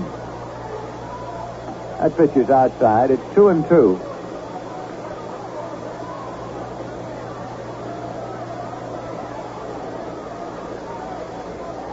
We'll be on the air tomorrow night from St. Louis. It'll be radio only, and we'll be on at 8:55 p.m. New York time. Swinging a ground ball foul down past third. Fine Sunday afternoon crowd here at Crosley Field. The Reds and the Red fans figuring they'd had just about all the New York Mets they wanted. Coming into today's game, the season series between the two teams stood all even. The Mets had won 5 and the Reds had won 5. The Mets came in here Friday night. The Reds were 2.5 games out of first place. Starting play today, they're 4.5 games out of first place. Fastball fired tight, and it's a full count of 3-2 to Harper. So let's see if manager Fred Hutchinson is sending Rose on 3-2 with 1 man out with a 1-run lead here in the bottom half of the 6th inning.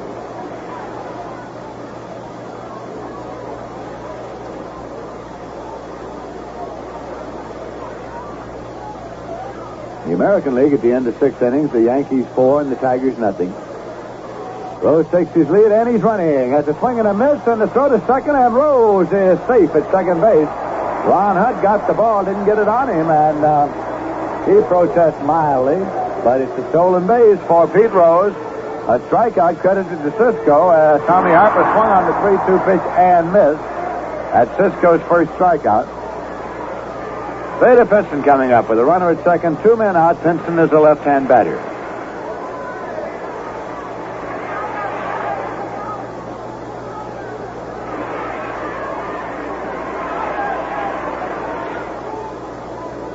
Cisco is up and set. Rose takes his lead. Here's a pitch swung on. Has a fly ball deep to center field. Cranepool is back, and so is Snyder, and Cranepool can't get it. It is off the wall. 1 run is scored. Pinson's on the way to third, and he is holding up at third base. As a throw over to third, Charlie Neal takes it, but Pinson is back safely. So it's another run in for the Cincinnati Reds. They lead by a score of 7-5. That ball was hit deep to right center. Duke Snyder drifting over. And Cranepool got to the wall and tried to climb the wire fence out there. Did manage to get a glove up there, but the ball is off the wall and goes as a triple for Veda Pinson, and a run batted in. That'll bring up Frank Robinson. 2 men out and the runner at third.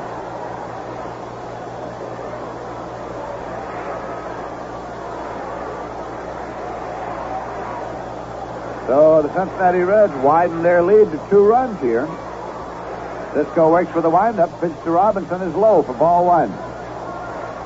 Robbie's been hit by a pitch ball and grounded out twice.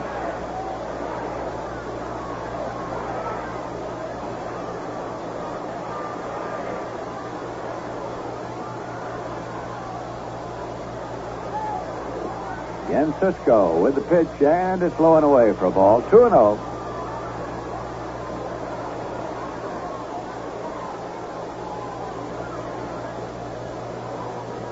Reds 7, the Mets 5.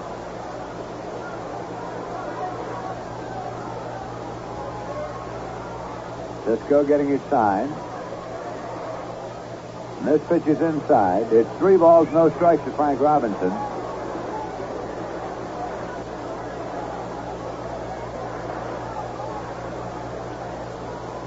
At the end of 7 innings, the Cardinals lead the Pirates 3-2, and at the end of 7, the Phillies lead the Milwaukee Braves 3-1. At the end of 3 innings, no score. Houston Colt 45 nothing. The Giants nothing. Here's a swing and a foul ball. Robbie swinging on 3-0. Fouled it back onto the screen. It's 3-1. Darrell Spencer is on deck for the Cincinnati Reds. How about that no-hitter that Juan Marichal threw at the Houston Colt 45s yesterday and shutting them out 1-0. That's the third no-hitter in the National League this year. Don Notabart, Sandy Koufax, and Juan Marichal. Ground ball to the left side. Taken by Moran deep. The throw to first and in time. It's Fernandez deep. I beg your pardon.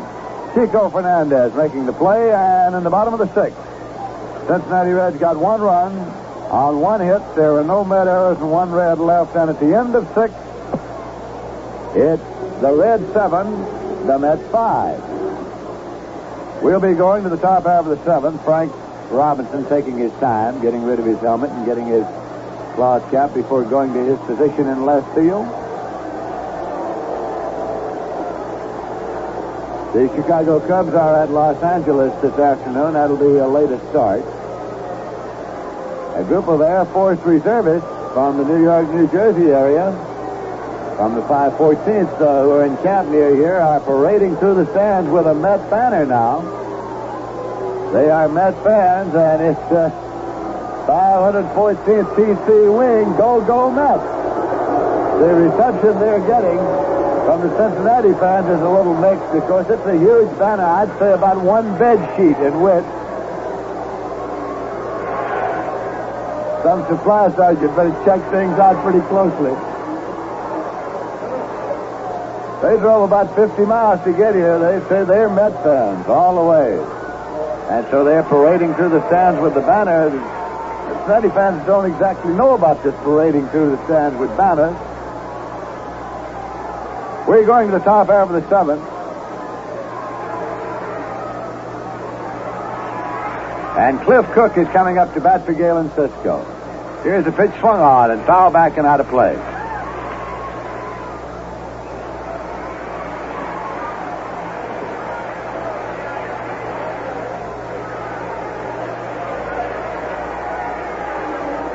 Larry Bernard is warming up in the Met bullpen. Here's a pitch to Cook outside for a ball.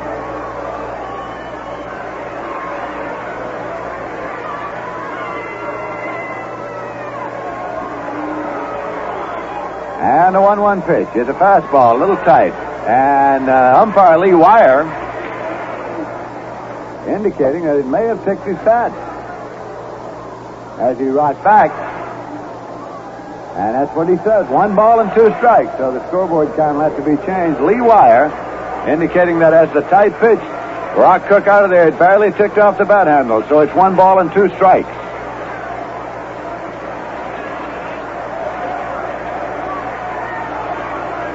Maloney's pitch is fired outside. It's 2-2. The Mets trail by 2 runs in the top half of the 7th inning. The second game here today, left-hander Jim O'Toole, the winningest pitcher of the Reds, will be on the mound for them, and Roger Craig will pitch for the Mets. Swing and a miss, and Cook is out swinging. Strikeout number 8 for Maloney. Maloney has the season's high in strikeouts in the National League. He struck out 16 Milwaukee Braves on May 21st. He struck out 12 New York Mets previously this year. Charlie Neal's coming up. Charlie had a home run yesterday. Today he's nothing for 3. Foul ball coming back. Edwards looking for a play. Doesn't have one as the ball hit right in the corner of the dugout. So Johnny Edwards comes out to reassume his position behind the plate. Through 6 innings, the Cincinnati Reds with 7 runs on 7 hits and no errors. The Mets with 5 runs on 4 hits and 1 error. The Mets have had 1 home run in this game today. Frank Thomas had a 2-run home run at the top of the 3rd. Here's a swing and a base hit up the middle for Charlie Neal. Beta Pinson up with the ball, relays it in, and Neal has singled to center. So with 1 man out now, Choo-Choo Coleman's coming up.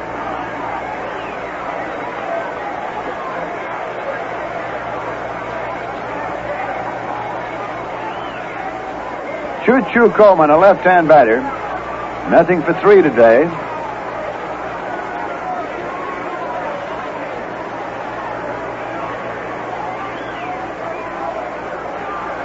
Neal takes his lead. Maloney's pitch lets up a little, and it's high for ball 1. The end of 8.5 innings of play in the American League, the Los Angeles Angels 2, the Minnesota Twins 2. At the end of 8 innings of play, the New York Yankees 4, the Detroit Tigers nothing. The end of 8, the Cleveland Indians 2, the Washington Senators 2. Here's a swing and a foul ball backing out of play. And at the end of 5.5, the Kansas City A's nothing, Chicago White Sox nothing. At the end of 3 full innings, it's the Houston Colt 45s nothing, the San Francisco Giants nothing.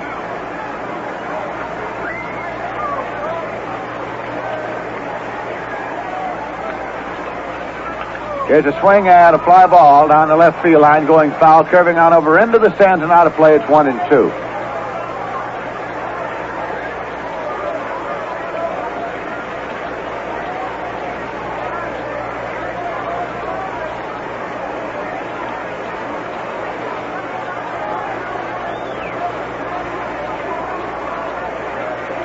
Choo-choo is in and waiting. It's a breaking ball outside.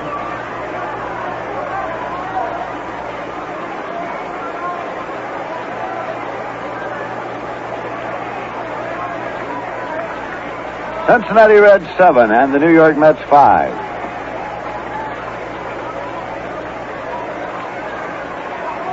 Jim Maloney is taking a moment here.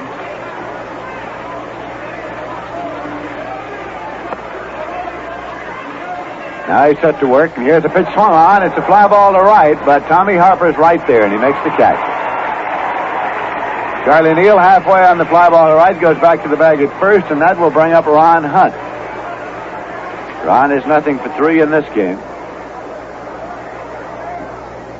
Mets got 2 hits in the second and 2 in the third, and that's been and 1 here in the 7th, and that's been it. Harkness doubled and Moran singled in the second. Snyder singled and Thomas homered in the third. Neal singled here in the 7th. Maloney checks. Here's the pitch to Hunt. Swung on. That's a ground ball towards second. Pete Rose up with it. Plays for the fourth over to Cardenas, and that's all. So in the top of the 7th, the Mets got no runs on 1 hit, no errors, and 1 left. And at the end of 6.5 innings of play, it's Cincinnati Reds 7 and the New York Mets 5. We'll be going to the bottom of the 7th, but before we do, we pause for station identification. This is WGY 810 on the dial, Schenectady. The time is 4 p.m. The present temperature, 70 degrees.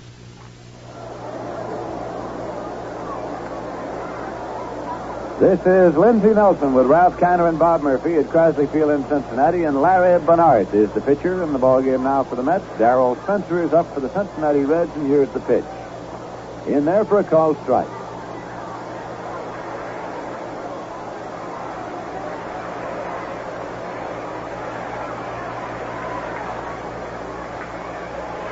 Here's a curveball. Hit a fly to left, and Frank Thomas is underneath waiting, and he makes the catch. Spencer has flied out to left. Galen Cisco pitched 2 innings in which he allowed 1 run on 1 hit. He struck out 1 and he walked 2. And now it is Larry Bernard.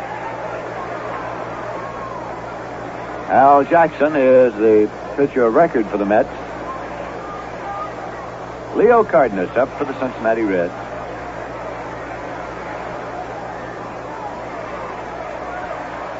And that pitch is in there for a called strike. Cardenas.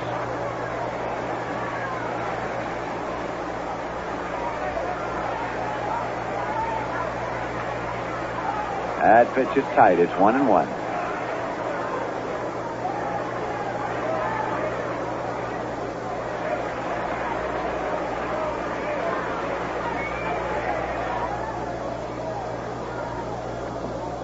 Norris looking in as he signed into the windup, and the pitch swung on. Full foul on the ground, down past Reggie Otero, the coach at third.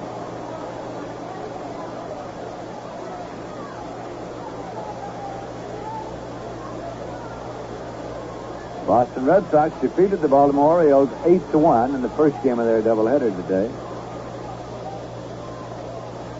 There's a swing and a foul ball to the right side and out of play. 1-2 to Cardenas. Cardenas was thrown out of the ball game by Doug Harvey in the 9th inning of yesterday's game, and he was fined $50 by the National League office.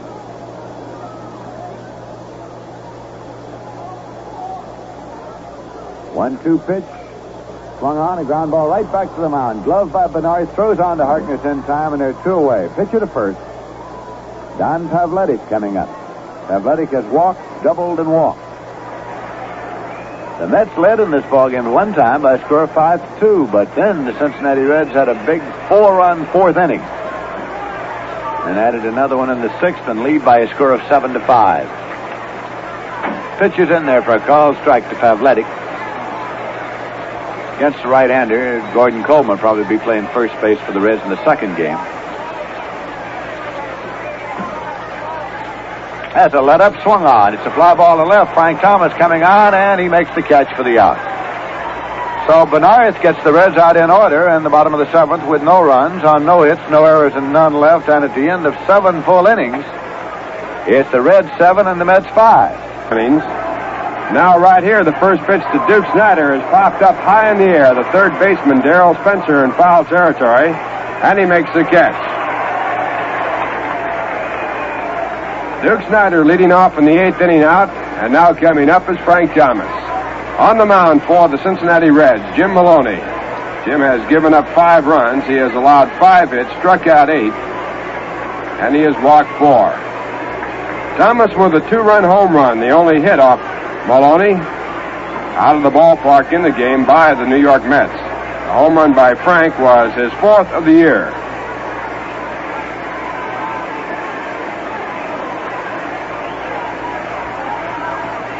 And the first pitch to Thomas is low for ball 1. Boston leading Baltimore 5-1 after 7.5 innings. Now Maloney back to the plate, ball 2. And Cleveland and Washington tied up after 7.5 innings, 2-2.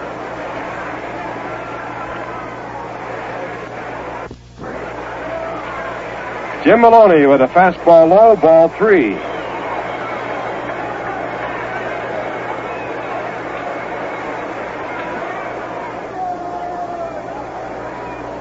Mets with 3 runs in the second inning, 2 runs in the third.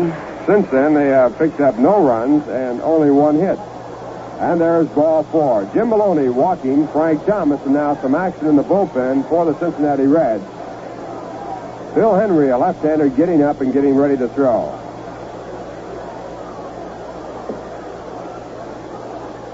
Maloney's 5th walk in the game. And with Frank Thomas at first base, Eddie Kranepool comes up. Ed is 0 for 3 against the right-hander. He has struck out and grounded out twice.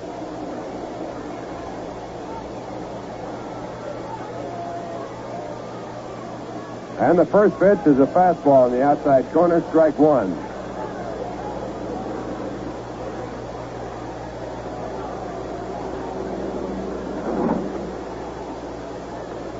Cincinnati, 7 runs, 7 hits. The Mets have 5 runs and 5 hits. 1 out here in the 8th. There's a hard ground ball down to Leo Cardenas. He picks it up, races to second to beat the runner there, throws to first, a double play, and Leo Cardenas turning in another fine play for the Reds. He has done a job at shortstop here in this series that you can hardly describe. In the inning for the Mets, no runs, no hits, no errors, no one left. And the score at the end is 7.5 innings of play. The Reds 7, the New York Mets 5. You know, popularity like Rheingold has doesn't just happen. It's the result of millions of people agreeing that Rheingold has what they want in beer. A refreshing difference that they can recognize right off. And 2 little words tell you what the difference is. The 2 words, extra dry. Yes, extra dry tells you Rheingold is beer as beer should taste. Crisp and bright and clean clear through. That's Rheingold beer for you. And it is the beer for you. Rheingold is a better beer because it's the dry beer. It's a wonderful beer for those wonderful days we all like to enjoy. Even the flavor has a sparkle to it. You'll find that out with your very first glass of Rheingold Extra Dry. So why not do it right now? Join the millions who say, my beer is Rheingold the dry beer. Yes, sir. Think of Rheingold whenever you buy beer. Buy some the first chance you get. Discover the difference that dry makes. Ask for Rheingold Extra Dry Beer. Bottom half of the 8th inning, the Reds on top by 2 runs, and the first man up for Cincinnati will be Johnny Edwards, the catcher. Edwards with a home run in the 4th inning for 2 runs for the Reds, his 3rd home run of the year. He also has a single and 3 times up. Left-hand batter in the first pitch to him is popped up down the left field line. A long run for Thomas, and he makes the catch. Frank Thomas going way over, catching the ball by the foul line. A fine running catch for out number 1. That will bring up Jim Maloney. Jim getting a hand from the crowd here in Crosley Field. A fine crowd on hand. He'll be batting officially for the 3rd time. He has reached once in a walk. Jim's a left-hand batter. After him, Pete Rawls. Larry Bernhardt, the pitcher on the mound for the Mets. Larry came in the game in the 7th inning. He has now retired 4 in a row. And the right-hander throws the first pitch in the dirt, ball 1. Al Jackson, the starting pitcher. Al went out on the losing side after giving up 6 runs in 4 innings. At one time in the game, Al had a 5-2 lead, but the Reds, with 4 runs in the bottom half of the 4th, took over the lead. 6-5, added 1 more run in the 6th. Here's a strike called. 1 ball, 1 strike.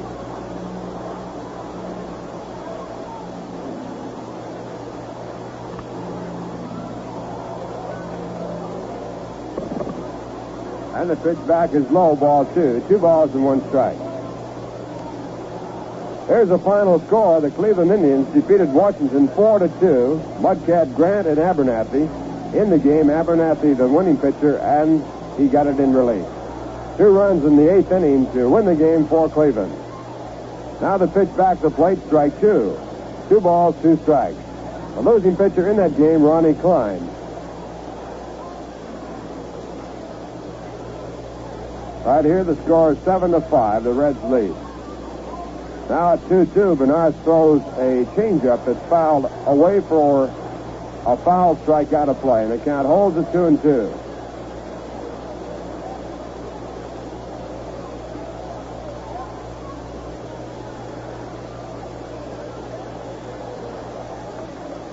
Bernard's back, and again a foul ball out of play, and the count will stay again at 2 balls and 2 strikes.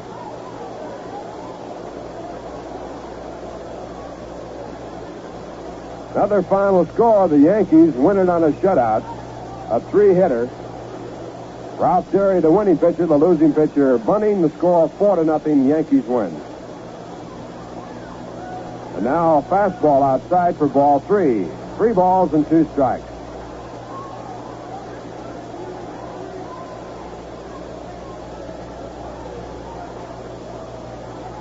Bernard at 3-2 outside for ball 4, and Jim Maloney walks.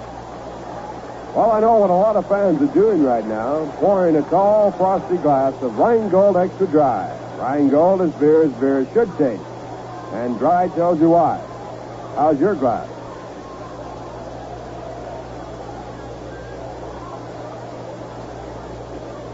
Jim Maloney at first base. He is not using the jacket. The temperature at game time 76 degrees. It's a beautiful day for baseball.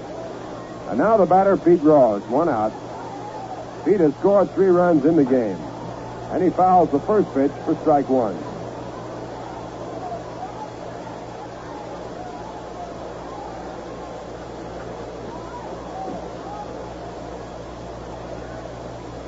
Left-hand batter, and he watches the curveball go over, strike 2. Bill Henry again throwing in the bullpen for the Reds, also throwing alongside a right-hander, Al Worthington. Bernard at 2 strikes, and there's a line drive over short. Picked up by Frank Thomas on the first hop, and holding at second base is Jim Maloney.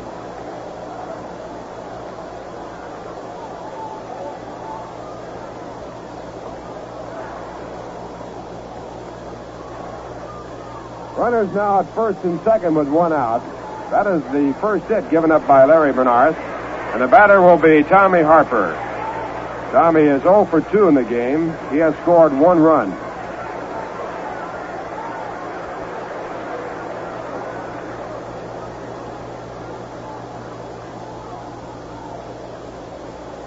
Harper, a right-hand batter.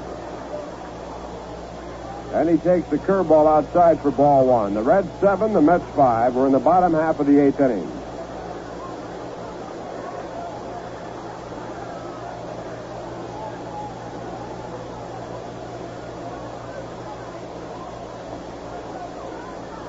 Bernard's back again. This one is inside. Ball 2. Ball knocked down by Choo-Choo Coleman. Runners holding at first and second. Jim Maloney at second base. Pete Rose at first. In the top of the 9th, the Mets will have Tim Harkness as their leadoff man, then Chico Fernandez. Then the pitcher's position scheduled up, and we'll wait and see whether or not Bernard would bat for himself.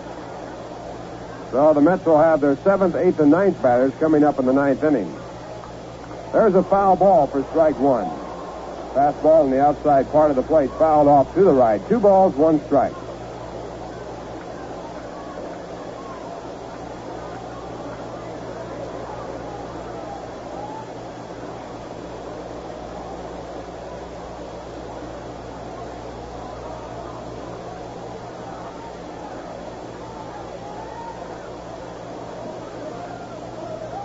Choo-Choo Coleman sending the signs out to Bernard.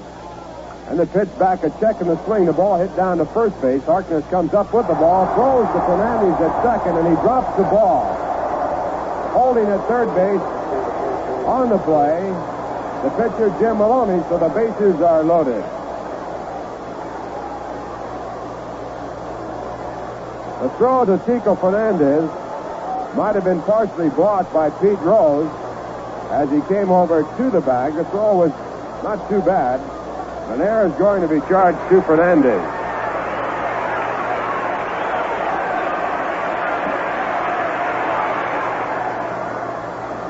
Bases loaded, the batter, Veda Penson, and Veda has had 3 hits and 4 times up. 2 doubles and a triple. He has driven in 3 runs. And the first pitch to the left-hand batter is a fastball on the outside corner, called strike 1.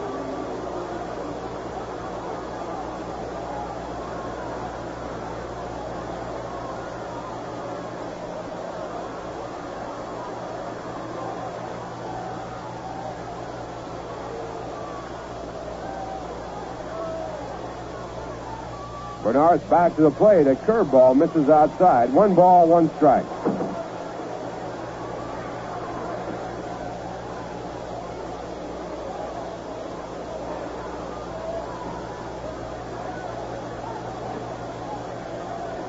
Ken McKenzie now throwing in the bullpen for the Mets.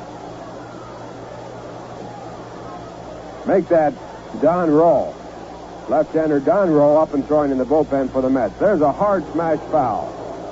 So Larry Bernard has the count his way. 1 ball, 2 strikes. Reds lead 7-5. They have the bases loaded. Jim Maloney at third base, Pete Rose at second, and Tommy Harper at first.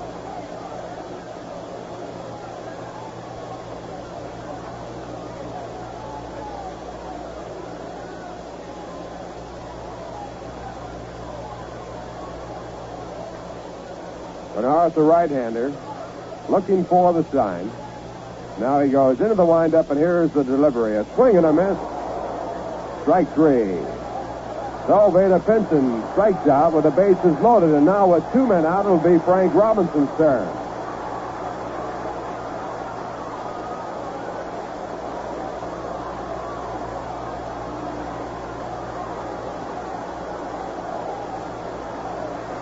Robinson 0 for 3 in the game. He has not had a hit in the series.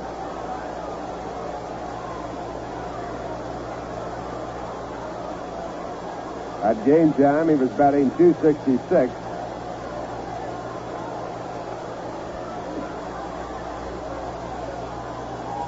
Two men out now as Bernard starts on Frank Robinson. The score 7-5. The Reds lead. We're in the 8th inning, and the first pitch is inside, a fastball, ball 1.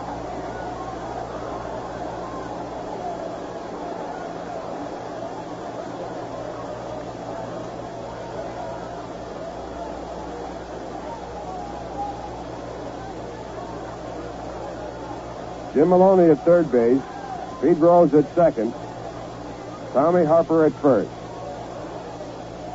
And Bernard's with his 1-0 delivery, a slow change of pace that misses up high. 2 balls, no strikes. Robinson has twice grounded out on change of speed. Both times when Al Jackson was on the mound.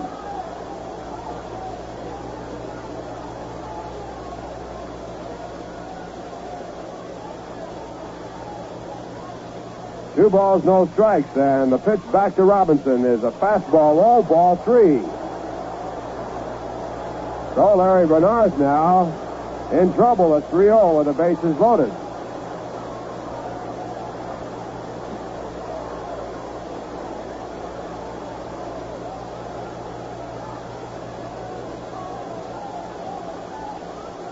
Three balls, no strikes. There's the windup and the pitch to Robinson. Low, ball 4, and that forces in a run. Coming in from third base, Jim Maloney, and the Reds now lead 8-5. Moving to third, Pete Rose. Down to second, Tommy Harper. And Robinson drives in his first run of the game. He now has 46 runs batted in. Well, I guess you can't really say he drove it in. He walked it in.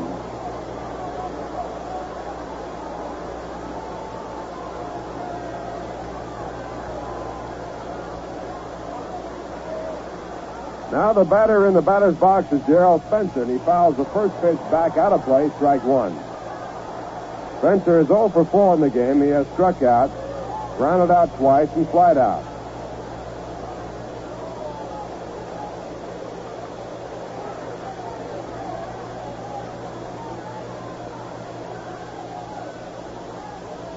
Bernard's back with a change of pace that's low. 1 ball, 1 strike.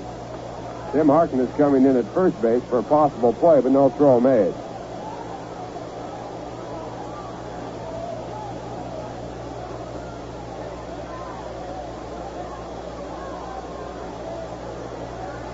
One ball, 1 strike.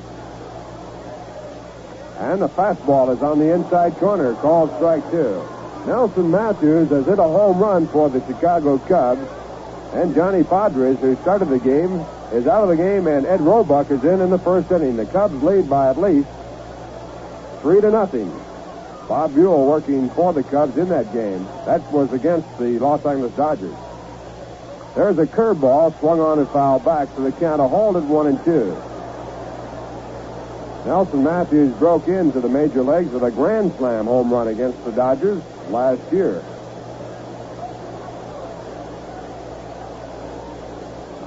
That won a game for the Cubs 5-0. Of course, he drove in 4 of the runs.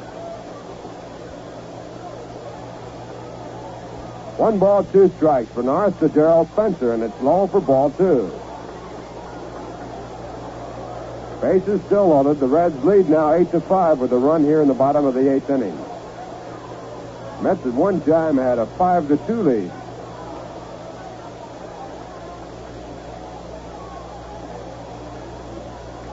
Here's the windup and the 2-2 pitch. A drive to right field, a base hit. Pete Rose scoring from third base. The ball gets by Craneville. Harper scores from second. Robinson now all the way from first base. No play on him, and 3 runs come across from a double by Darrell Spencer.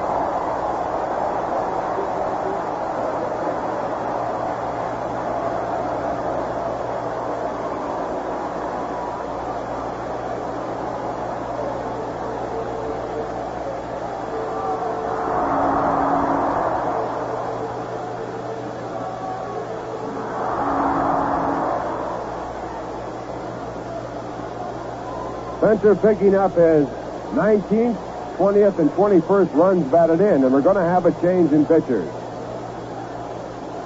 Reds have scored 4 runs in the inning, and they now lead in the ball game by 11-5 score, and that double by Spencer not only knocked Larry Bernard out of the box and brought in Don Rowe, it also sat the 2 pitchers down who were warming up.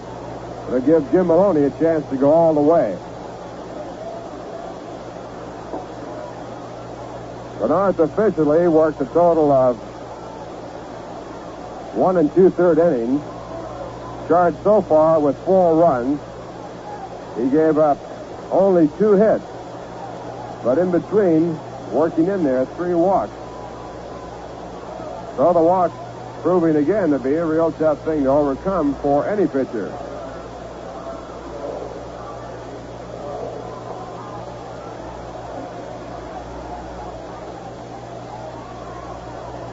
Don Rowe, the fourth pitcher used by manager Casey Stengel. The first man was Al Jackson. Al worked 4 innings, was charged with 6 runs. He is the pitcher record on the losing side. Galen Cisco worked 2 innings. He gave up 1 run and 1 hit. Barry Bernards worked 1 2/3, giving up 4 runs so far. The runner at second base will be his responsibility. He gave up 2 hits. Now Don Rowe. Lindsay, how are the scores coming? Well, in the National League, Ralph, the Milwaukee Braves are leading the Philadelphia Phillies 5-3 going into the bottom half of the 8th inning. That's the first game of a doubleheader. Going to the top of the 9th, the Pittsburgh Pirates and the St. Louis Cardinals are tied 3-3. And in that game in San Francisco, it's still no score between the Houston Colt 45s and the Giants, but Don Notabart, the Houston pitcher, injured his foot and had to be taken out of the ballgame, and Umbright has just relieved him with San Francisco batting in the 5th. Now the batter here, Leo Cardenas, in the first pitch by Don Rowe is a strike call. This is Rowe's 18th appearance. He has pitched 39 1/3 innings, giving up 47 hits, allowing 18 runs. He has no record, no wins and no losses. And there's a foul ball for strike 2.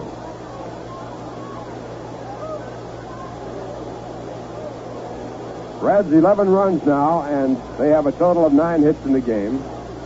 Mets have 5 runs and 5 hits. That foul ball hit off of Choo-Choo Coleman, and now time has been called. Choo-Choo's shaking himself all over, and he's okay.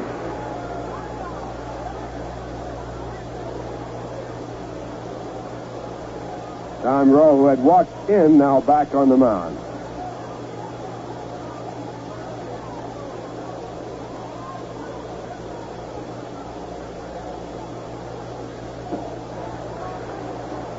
Two-strike count on Leo Cardenas. Leo, a right-hand batter with no hits in the game. He has struck out twice and grounded out twice.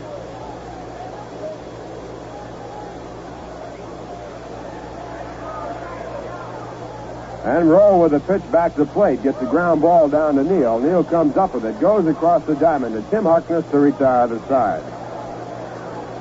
In the inning, the Reds score 4 runs on only 2 hits. There was 1 error. And 1 man was left on. And the score at the end of 8 innings of play, the Reds 11, the New York Mets 5.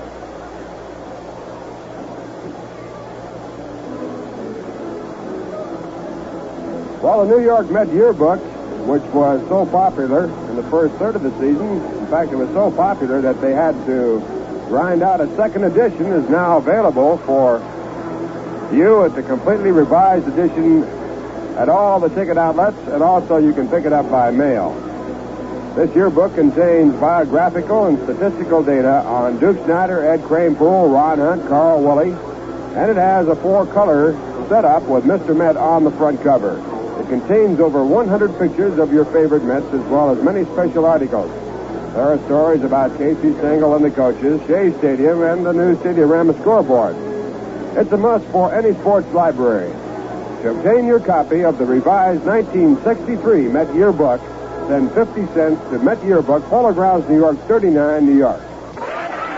Well, we're moving to the 9th inning. The score 11-5 in favor of the Reds. The Mets coming to bat in the top of the 9th inning. And here to bring you the play-by-play is Lindsey Nelson. All right, Ralph. It'll be Tim Harkness coming up for the New York Mets. He has doubled to drive in 2 runs and walked twice in this game. Jim Maloney on the mound, trying to notch the 10th victory of the season for himself here. He was in trouble early, but straightened out. And here's the first pitch to Harkness. It's in there for a called strike.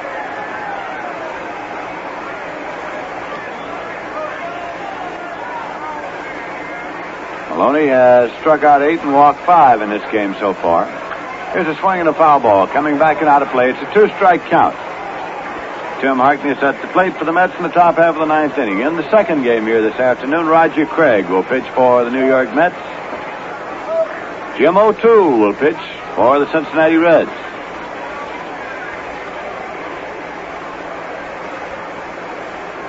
Maloney's pitch is outside.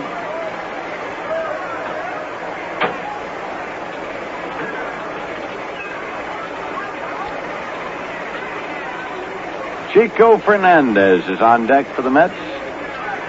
This pitch is inside. It's 2-2 now to Harkness. Mets led in this ballgame at 1.5-2, and now they trail 11-5.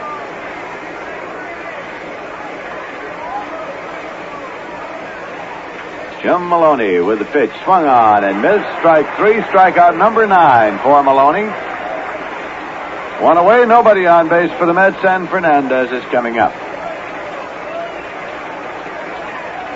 Al Moran started at shortstop today for the Mets. He was 1 for 2 and drove in 1 run. Sammy Taylor batted for Moran. In the top of the 6th inning, slide out to center, and then Fernandez came on to play shortstop. This is his first time up. It's in there for a called strike.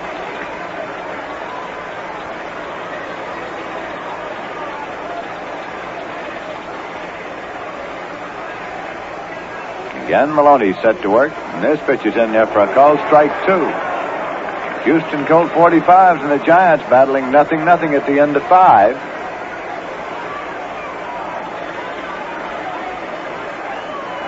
This pitch is breaking ball outside. He started to go and held up. It's 1-2. Catcher Johnny Edwards all set to fire that one down to third.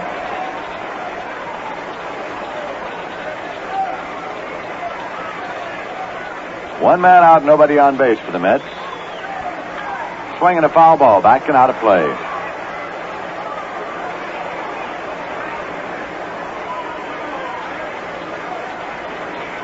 Jim Maloney, 23 years of age, a young right-hander that's taken up a lot of the slack on the mound staff for the Cincinnati Reds.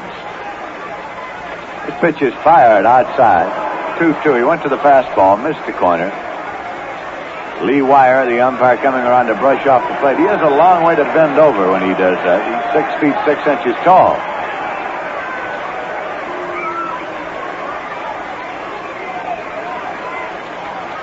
Now Maloney looks in for the sign. Into the big motion. Here is the 2-2 pitch. Swung on and laced down the line and left. It's staying in there. Fair ball. Taken deep by Robinson. Fernandez takes a wide turn and holds at first base. Held to a single. Now Jim Hickman is coming up to bat for Don Rowe. Right-hand batter Jim Hickman is batting for pitcher Don Rowe. I know that a lot of you right now are all set to pour yourself a tall, frosty glass of Rheingold Extra Dry, so go right ahead.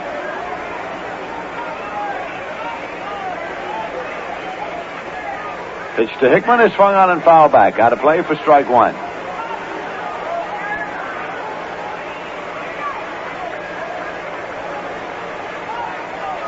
The Pirates and the Cardinals are going into extra innings, tied 3-3. Here's a pitch to Hickman. It's a fastball high and tight. 1-1.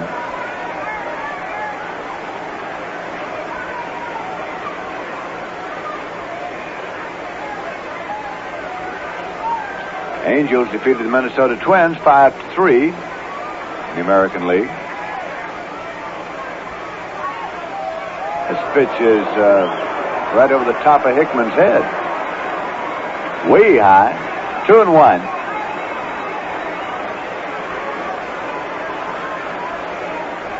One man out and a runner at first for the Mets, batting in the top half of the 9th inning. Mets took the first 2 games of this series. That pitch is a little tight. It's 3 balls and 1 strike. And the Mets started out today as they were going to take this one. Scored 3 runs in the second and 2 in the third. And at that point we're leading 5-2. But the Reds got 4 big runs in the bottom of the 4th to take the lead, and they've had the lead and have been lengthening it ever since. 3-1 pitch to Hickman is high. He walked him, and as Hickman goes to first, moving Fernandez to second, we pause for station identification. The time? WGY 810 on the radio dial, Schenectady. The time is 4:32. The present temperature 70 degrees.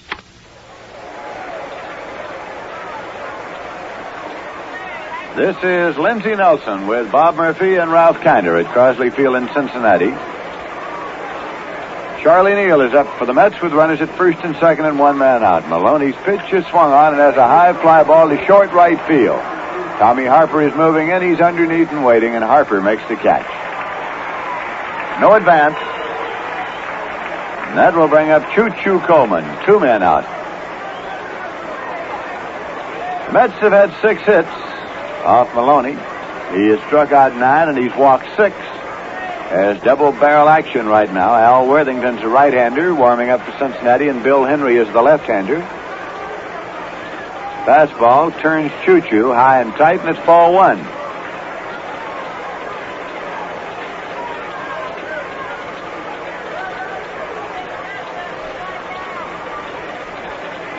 Again the pitch, and it's high for ball 2. Milwaukee Braves beat the Philadelphia Phillies by a score of 5-3. Phils will be at the Polo Grounds on Friday night, Saturday afternoon, which will be Old Timers Day and the doubleheader on Sunday.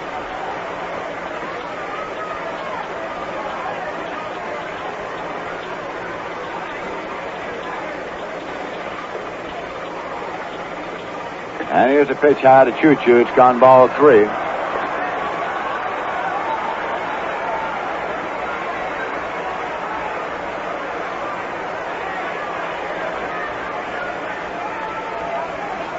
Three-0 pitch is in there for a called strike. Choo-Choo turned inside, but Wire says strike 1. It's 3-1.